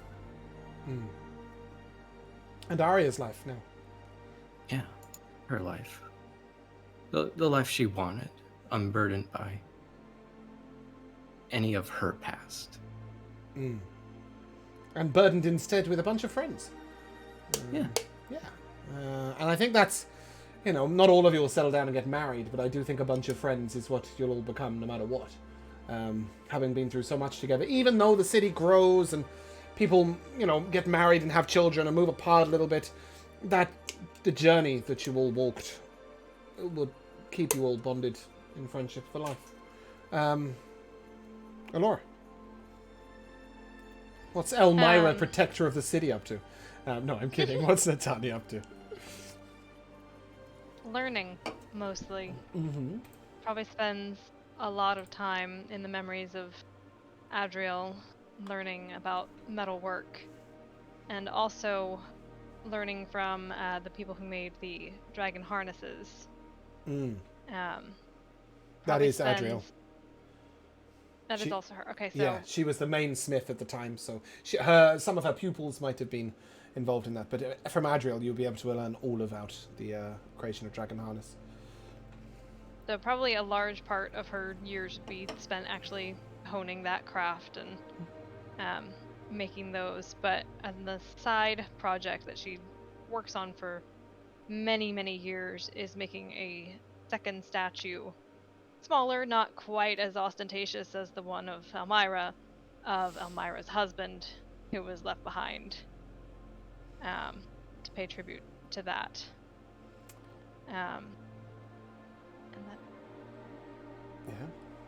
that would pretty much be it. I think, depending on maturity levels as case grows, there might be something there, but I will say that Case in the books will pursue the same lover ardently with no requisition ever.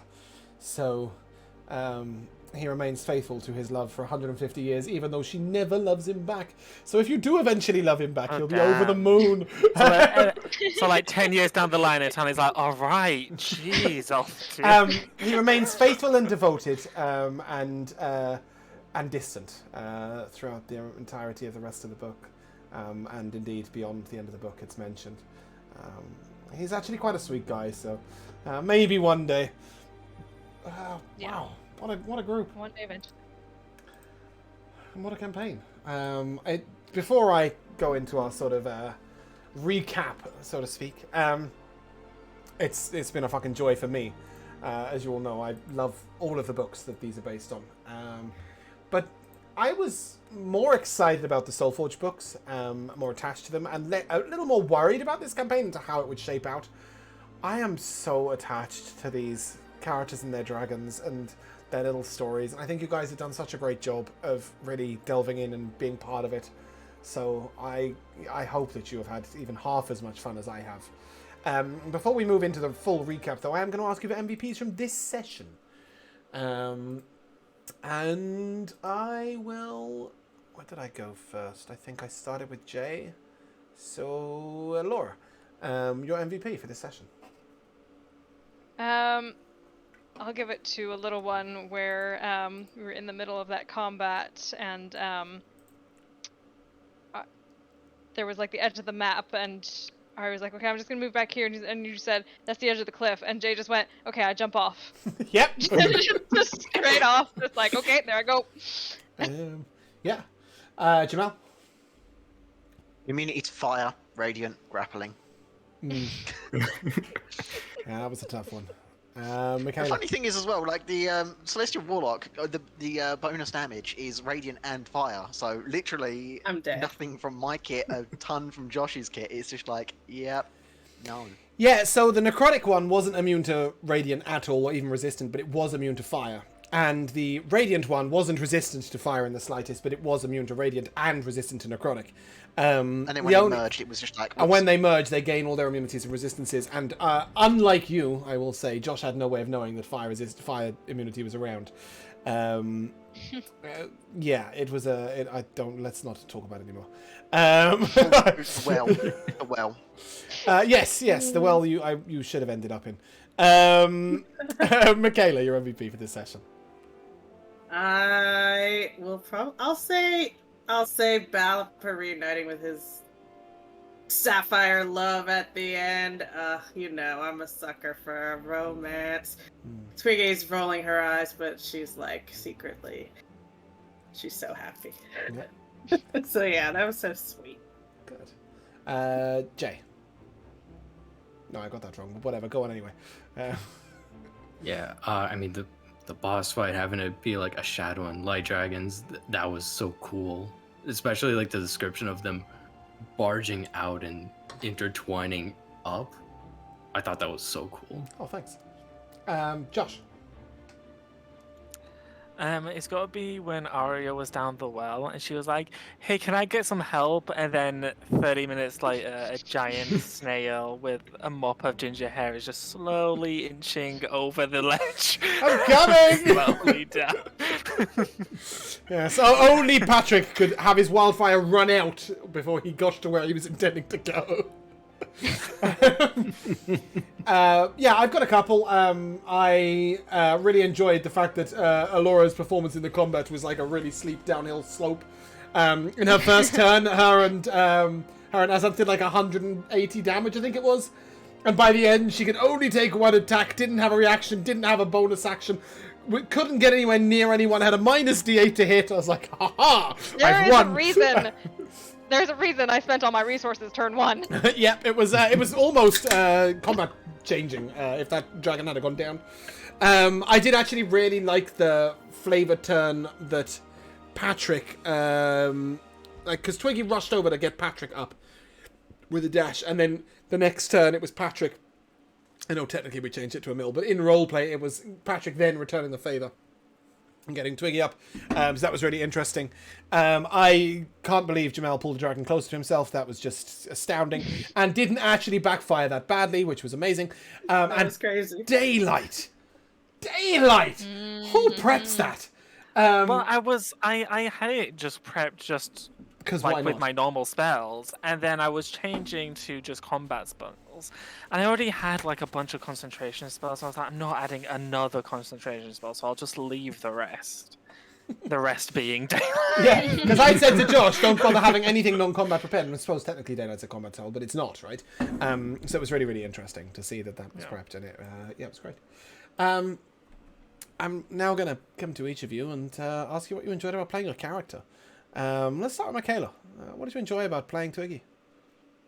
Twiggy is like a character idea I've had for a while. Like, I was originally thinking of doing her for Milturn, but I was like, this fits so much better. So, yeah, I just really liked...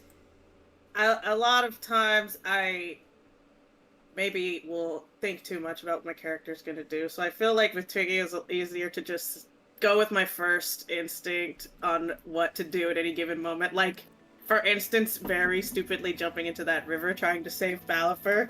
Like, I was really confident that she could make it, so I know Twiggy would also have been that confident.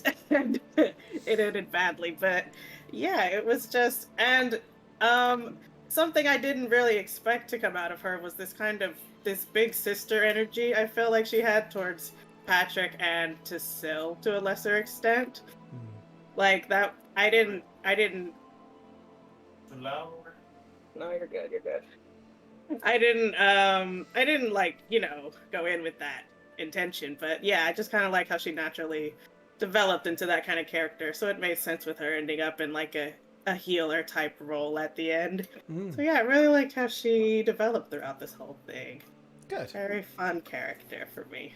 Alora, what did you enjoy about playing Latani? Well, I always like Echo Knight, even though combats were few and far between, but it's really, really fun for me. It's also the first time that I've played a human, plain old human, which was also just cool to be a normal person walking around. And I just had a lot of fun with this campaign in general. The dragon raising is like my dream campaign. So it was just the perfect fit, and I just really enjoyed the whole thing, and so many meaningful NPCs. We'll talk about those have shortly. Relationships with. But yes, I'm glad that you enjoyed that element of it. We will talk about meaningful NPCs ever so soon. Jamel, what did you enjoy about playing Emil? Honestly, I really liked the first few sessions where we had Rankulos being such a derpy little thing, and the initial interactions that was going on with the dragons. Yeah, I think that was definitely the hook for that, 100%. Cool. Josh, what did you enjoy about Patrick? So there's two things. One is the friendship with Twiggy. I think like sometimes in a campaign where you've got a bunch of people that don't really know each other, it can be a bit difficult to then start intermingling. So it was really nice having someone there off the bat to latch onto, and it was just so much fun having that with Michaela.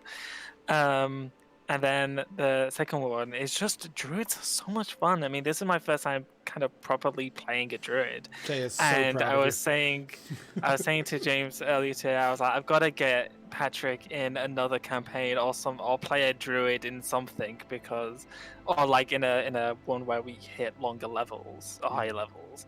Because yeah, just so much fun. Yeah. Jay, what did you enjoy about Arya? Arya, I love her.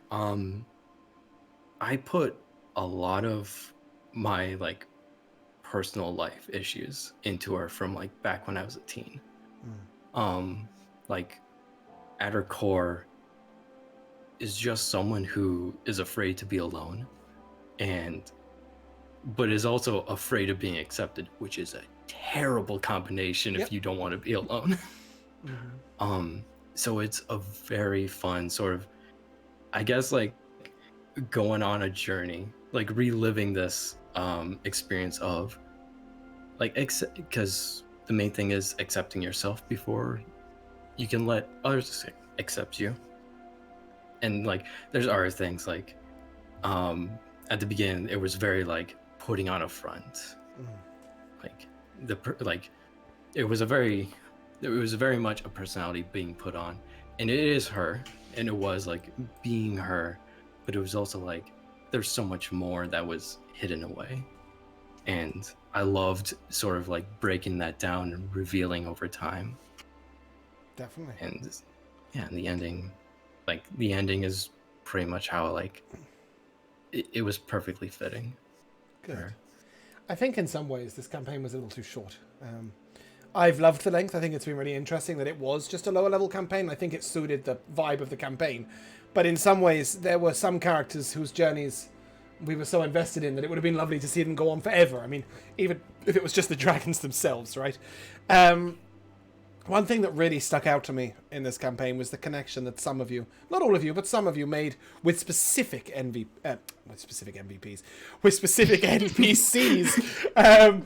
And I think that, we saw a beautiful transformation in Arya, obviously, over the campaign.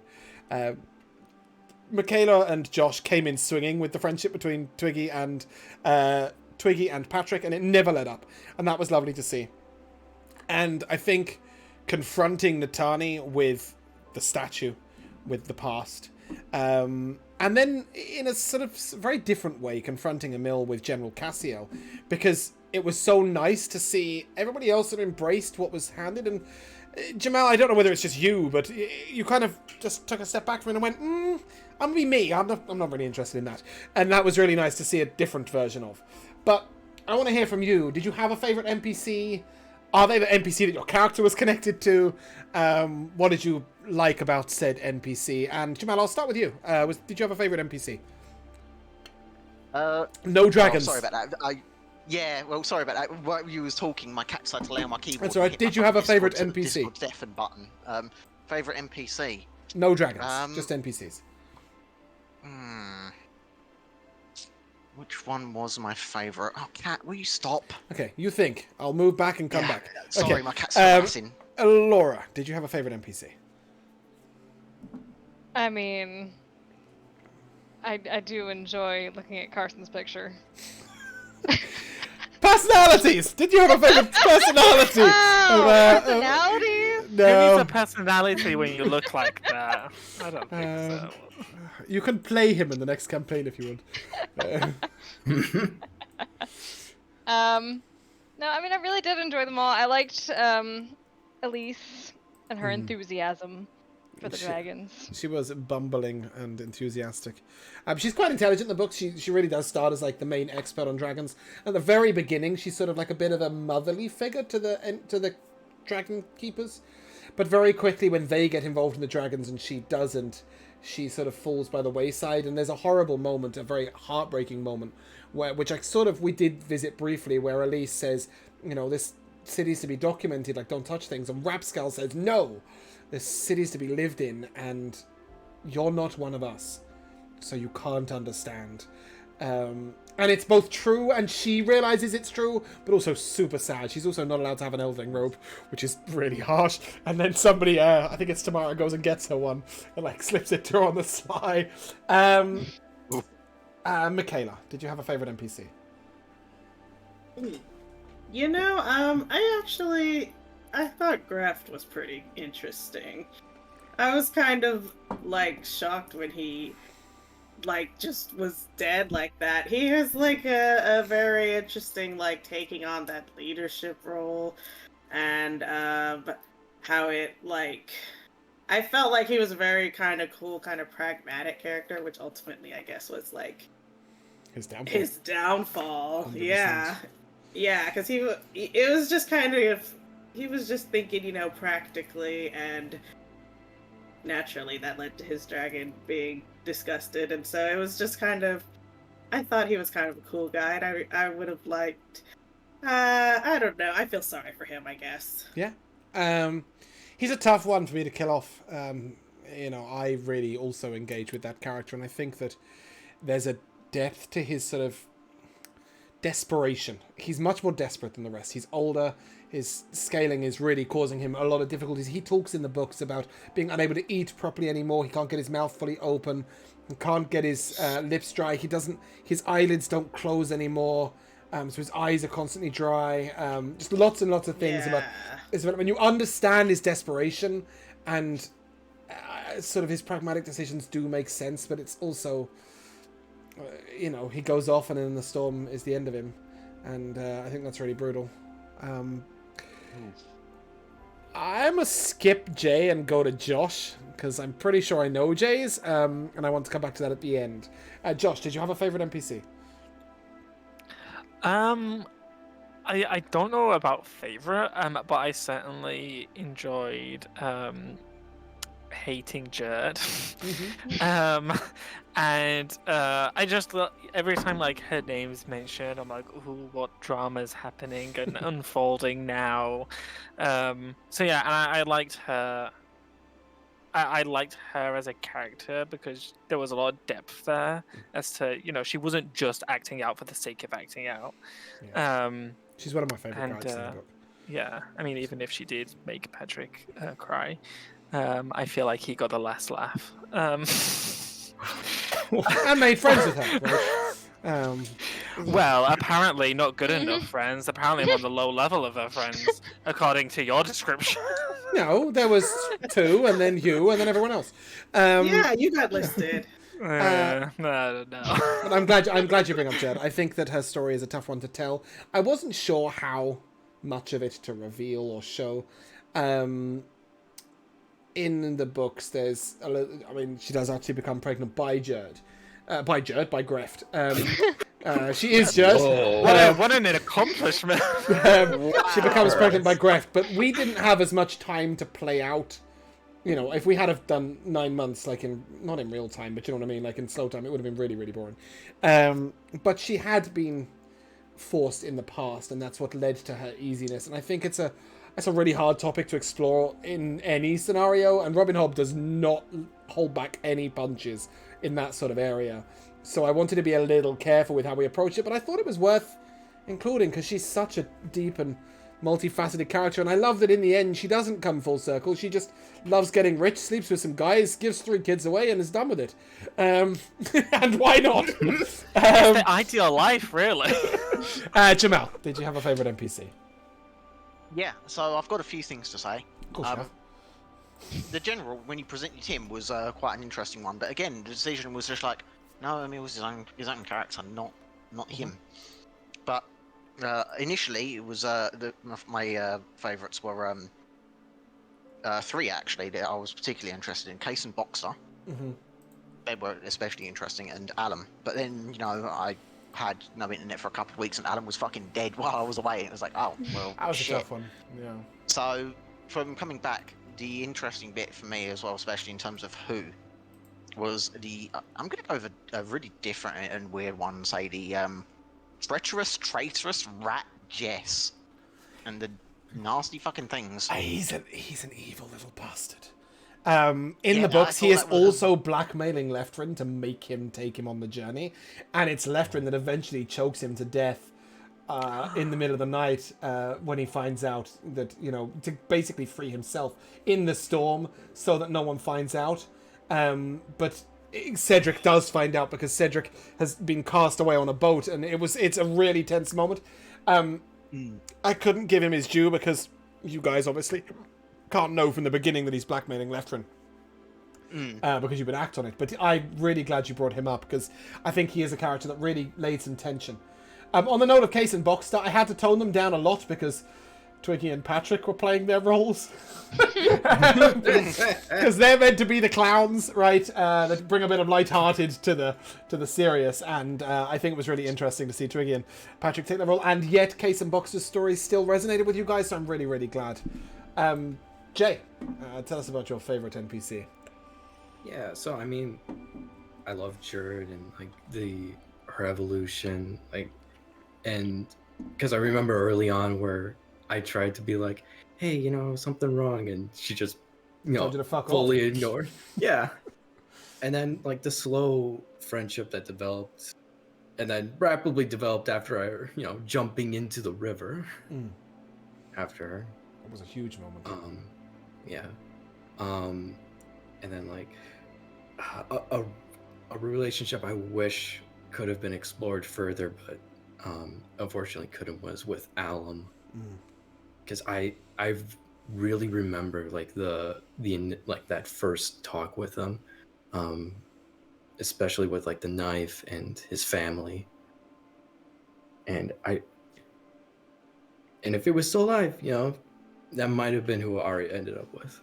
I'm going to be honest, that's one of the main reasons I killed him off. Not so that you couldn't be with him. Because he was That's what it sounded like.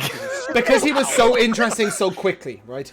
And I think what makes... So, Alum doesn't die in the books, but Harrikin does, and you guys have... Or Lecter, sorry, does. And Lecter's not in this campaign, because, frankly, he doesn't have much personality. And I think it's maybe the only mistake that Robin Hobb made is the characters she kills off, apart from Greft, I wasn't too attached to. And I just thought it would be so much better if Mr. Gentle, Mr. Alum, was to be the one who copped it. And knowing that he had already developed attachments with at least two of you made it more impactful. So I'm glad his death was frustrating and annoying, because that means it mattered, right? Yeah. But yeah. But ultimately, since session 1, favorite character is Sylve. I love her. Yeah, she's wonderful, isn't she? She was very easy to play because she is just gentle, loving, caring, tiny, not very strong, not very useful, and just wants to do the right thing. And I think that's such a beautiful character to portray, especially in D&D. So I'm really glad that I could do her justice. I want to hear what your favourite part of the campaign was. And now everything's on the table. You can talk about your dragons. You can talk about someone else's dragon. And I will slowly delete things off my list and hope there's something left at the end. Josh, I'll start with you. What did you enjoy about Dragon Keepers as a whole? Did you enjoy it? Was it fun? Yeah, of course I enjoyed it. And it was a lot of fun. I think going from being a Drake Warden Ranger to someone who's also taking care of a dragon was really a nice transition for me. It was such a big jump. But I mean, I'm sure it's going to be everyone's, having our own personal dragons, and they all had like different personalities and different opinions and stuff like that. It was just really fun to interact with and made you want to interact with them. And I'm sure it wasn't easy to do. Like this is the most exhausting campaign I've ever run. Yeah, you never, or at least not that I remember, ever forgot how each of them acted or anything like that. So it's a testament to you. But yeah, probably good old Shashtakan. Jamel.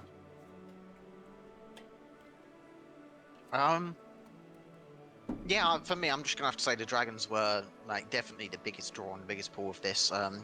The whole following the story of dragons and unraveling the mystery of what the hell was going on with them was especially interesting now. Yeah. That was definitely the pull. It is the point, so it's a good job it was something you enjoyed. Alora, What do you enjoy about the campaign? I mean, I will talk about the dragons as well because it was just so much fun to have them and to be like waiting for the next step every time to be like, ooh, are they gonna fly? Are they gonna glide? Are they gonna hunt on their own? Like, and like every time Ranculos ran out to get something and we had no faith in him, and then he would come back with something, be like, oh wow. I just really liked the development of their skill level and such, their growth. I think for me that was probably even harder than giving them individual personalities without stepping on the toes of any of the dragons that are already NPCs in this campaign, and remembering what the dragons are like in the NPCs in this campaign. Extensive note usage was part of that. But the hardest thing was to show the growth in a time frame that made sense without making it laborious, you know. Oh, today he hunted a mole, tomorrow he hunts a raccoon, the next day he hunts a fox, the next day he hunts a... You know what I mean? That would have been so tedious, and also we would have had to repeat it for everyone's dragon, and I'm glad that the growth felt present and like a slope that made sense, even though obviously there were some big jumps. What's your name? Michaela. Sorry, just staring at Twiggy. Wow. I'm going. I know that it's. I know I don't want to say Twiggy. Okay, my favorite part was actually the kind of like, you know me. I love drama. So all the social interactions with all the NPCs, all the little relationships developing in the background, I was eating that up. With like, you know, the whole thing. I forgot Cedric was another one of my favorite characters. I really liked everything going on with him. I said earlier that I had a second favorite character. Cedric is my favorite character in the books, 100%. Yeah, because he's this little gay boy who went with the only guy in the town who was out, or like who was gay as well, and he gets really roughed up and really mistreated by Elise's husband. And it ends up with them both fleeing, and then he's got this horrible guilt that for 8 years he's been screwing Elise's husband, and then he has to eventually tell her, and then he finally discovers from Carson what love is and what it really should look like, and it's his story is so beautiful, and I probably didn't do it justice because he just seemed like a bit of a posh git, but I'm really glad that you liked him. No, yeah, so yeah, I did like his relationship with Carson and, you know, the captain and Elise. Yeah, I just, and even like, our player characters relationships, like Arya and Jerd and Sylph. I thought their little trio was like very sweet and cute, and Natani and Tamara as well. I feel like just like two cool, competent girls. So yeah, I really liked all the social interaction. I like this kind of very relationship focused sort of campaign. It was very I think it's very interesting to see the development. Jay. So much that I loved from this campaign. Like one of the main things that I loved was the relationship with Harmony and Ranculos, and how that developed like in the later half. It was so spontaneous because the only reason it happened was that Jamal wasn't here. And I wanted his character to still have a connection when he came back, but I didn't want to play his character, so instead his dragon had a connection. That is the only reason it happened. Yeah. So I'm really glad it was cool. Yeah. Well, it's like I love like the relationship itself was like, you know, kind of adorable, and like how they played with each other and stuff, and during the river crossing where he crashed, and like how the roles ended up being like perfect for this scenario. And then there's also like me personally being like, yay, my two favorite types of dragons are getting together. Oh, I forgot about that. Silver is your second favorite, isn't it? Silver is my number one favorite, and Amethyst is my second favorite. Oh, magic happens. They were taking the role of Rupture and Spit. So, Rupture and Spit in the books, the Copper and Silver, are the two that constantly fight, constantly tease, but also get together and also have a really loving relationship, and it's really sweet. So I just thought, screw it, we should have it with you guys as dragons. I'm finally going to ask you for a moment, just a moment that sticks out to you from the whole campaign. And I'm going to start with Alora.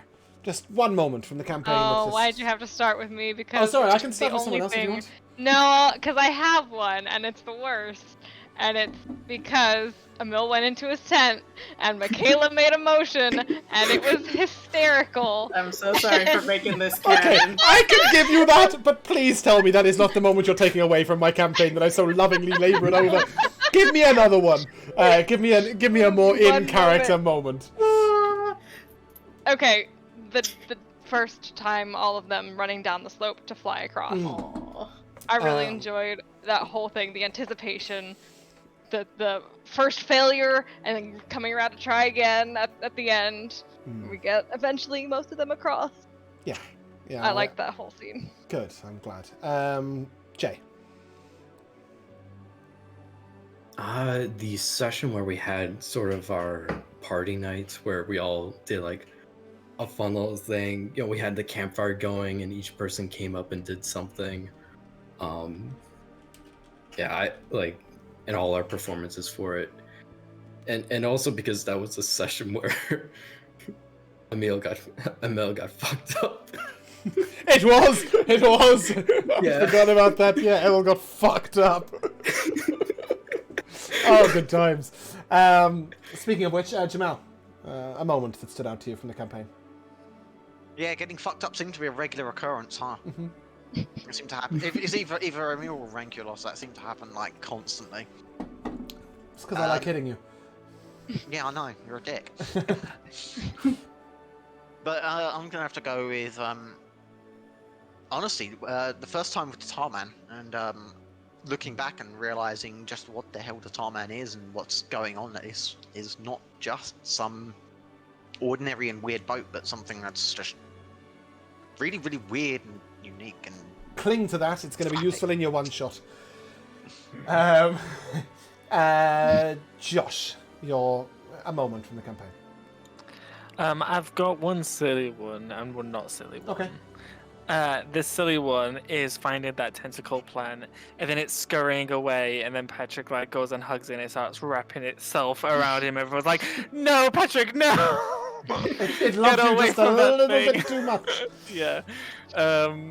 And then the other one is the bronze. I can't remember the other one. Raptor The and two Spit. cute. Yeah, those ones that a lot of the, especially at the beginning, were like, oh, they're kind of the runts. They're wildly deformed. You know, they're probably not going to survive. It was kind of like this ticking time bomb of, oh, when's James going to kill them off? And then they actually ended up living and having dragon keepers. Yeah, it was just very sweet. Honestly, when reading the books, I thought they were both just cannon fodder for the emotions, and seeing them both survive in the books, and of course being Carson and Cedric's dragons as well, which is just the romance that really made it, and the dragons fall in love as well. I was so attached to those things. Michaela, a moment from the campaign. Probably the big river storm. It was so crazy and dramatic, like everyone being split up and dealing with different things. And then kind of like everything leading up to the finale was like the aftermath of that storm, like Arya being separated and finding the way to Kelsingra. So yeah, and then, also Alan died from that, which was so sad. But yeah, I think the storm was like something that I think that was definitely my favorite episode. I think it was definitely that and the flight, the two really moments. So it just leaves to me to fill in all the rest of the gaps. All of the other moments that for me stood out in this campaign, from Arya removing her mask for the first time, to Patrick being a crow, a fish, and a seahorse, Natani refusing all the boys, the Storm and Arya diving in after Judd, who everybody would have loved to watch die, Ranculos and Emil joining in the hunt, and then almost dying, and then being the ones who actually succeeded. Twiggy and Patrick's whole vibe and feel. I'm not going even slightly biased in saying that friendship for me was my absolute favorite thing about this campaign. The little the stupidity, the bromance, the fun moments, the funny moments, but also the care and the love of two kind of just slightly small idiots, just making it through and muddling through, from rowing your boat in circles to doing acrobatics onto the boat to healing each other in the final combat. That friendship carried me in this. I loved it, every moment of it. We're truly two people with one brain cell. Yes, and I'm so Yes. glad that you never ever even thought about a romantic hookup, and instead Twiggy was Patrick's wingman, and let's talk about what is hooking up, because that was a fucking fantastic episode. That's so good. Michaela discovering Gwendolyn and really delving into that. I thought of all of the people who found their memories. Michaela finding Gwendolyn, the grower, was actually one of the more emotional and intense. I really thought that was beautiful. But I did also enjoy Alora Natalia confronting the statue of herself, and Jay having to be the character he didn't want to be, Amarinda, just to solve the problems, and really doing really well with that, so thank you very much. Arya, Sylve, Jerd in their little trio with Alum, the little friendship that didn't when Alum died. But those three doing the cooking and keeping everybody together. Patrick telling Jerd about how they're gonna be in the future in the dream with the little fire creatures on his hands. Arya performing at the campfire, and subsequently Patrick with the fireworks. Tamara and Natalie sitting on the roof of the boat flinging, I can't remember if it was grapes or berries at people, and just having a bit of a sisterhood. Everybody hating Jerd, and in the end everybody kind of accepting Jerd and the big apology. Psst, wake up. And the knowledge being passed out throughout the night until eventually someone shouted, "Shut up," and woke everyone up. Absolutely beautiful. You all discovering your dragons for the very first time and making friends with them and picking your dragon. The fact that you all picked the art beforehand, I think actually gave you even more of an attachment. So thank you very much, Alora, for that incredibly brilliant suggestion. Every moment of this campaign has been either completely stupid or totally heartwarming, and it's been a fucking beautiful journey. I loved Soulforged, and it was, to me, the story I really wanted to tell, and we did 42 epic episodes of a grand story. But this was the masterpiece, because in D&D terms, it was a tale of friendship, and I suppose in a really soppy, sad way, that's what D&D is all about, and I thought you guys were fucking brilliant. And on that note, that is where we are going to say goodbye to Twiggy, to Arya, to Patrick, to Emil, and to Netania. Netania, I can't believe I screwed up on the last. I said it right for 40 episodes. One last time. To Netani. We will see them one more time in their future lives, happily ever after, in 10 years' time, but it will only be a glancing blow, and we won't have the players behind them that made the campaign. So, Michaela, Jay, Josh, Laura, and Jamel, thank you so much. It's been great, but if you guys would like to say goodbye. I want to say Bye. goodbye. We're not going to see you soon, but it's been a pleasure.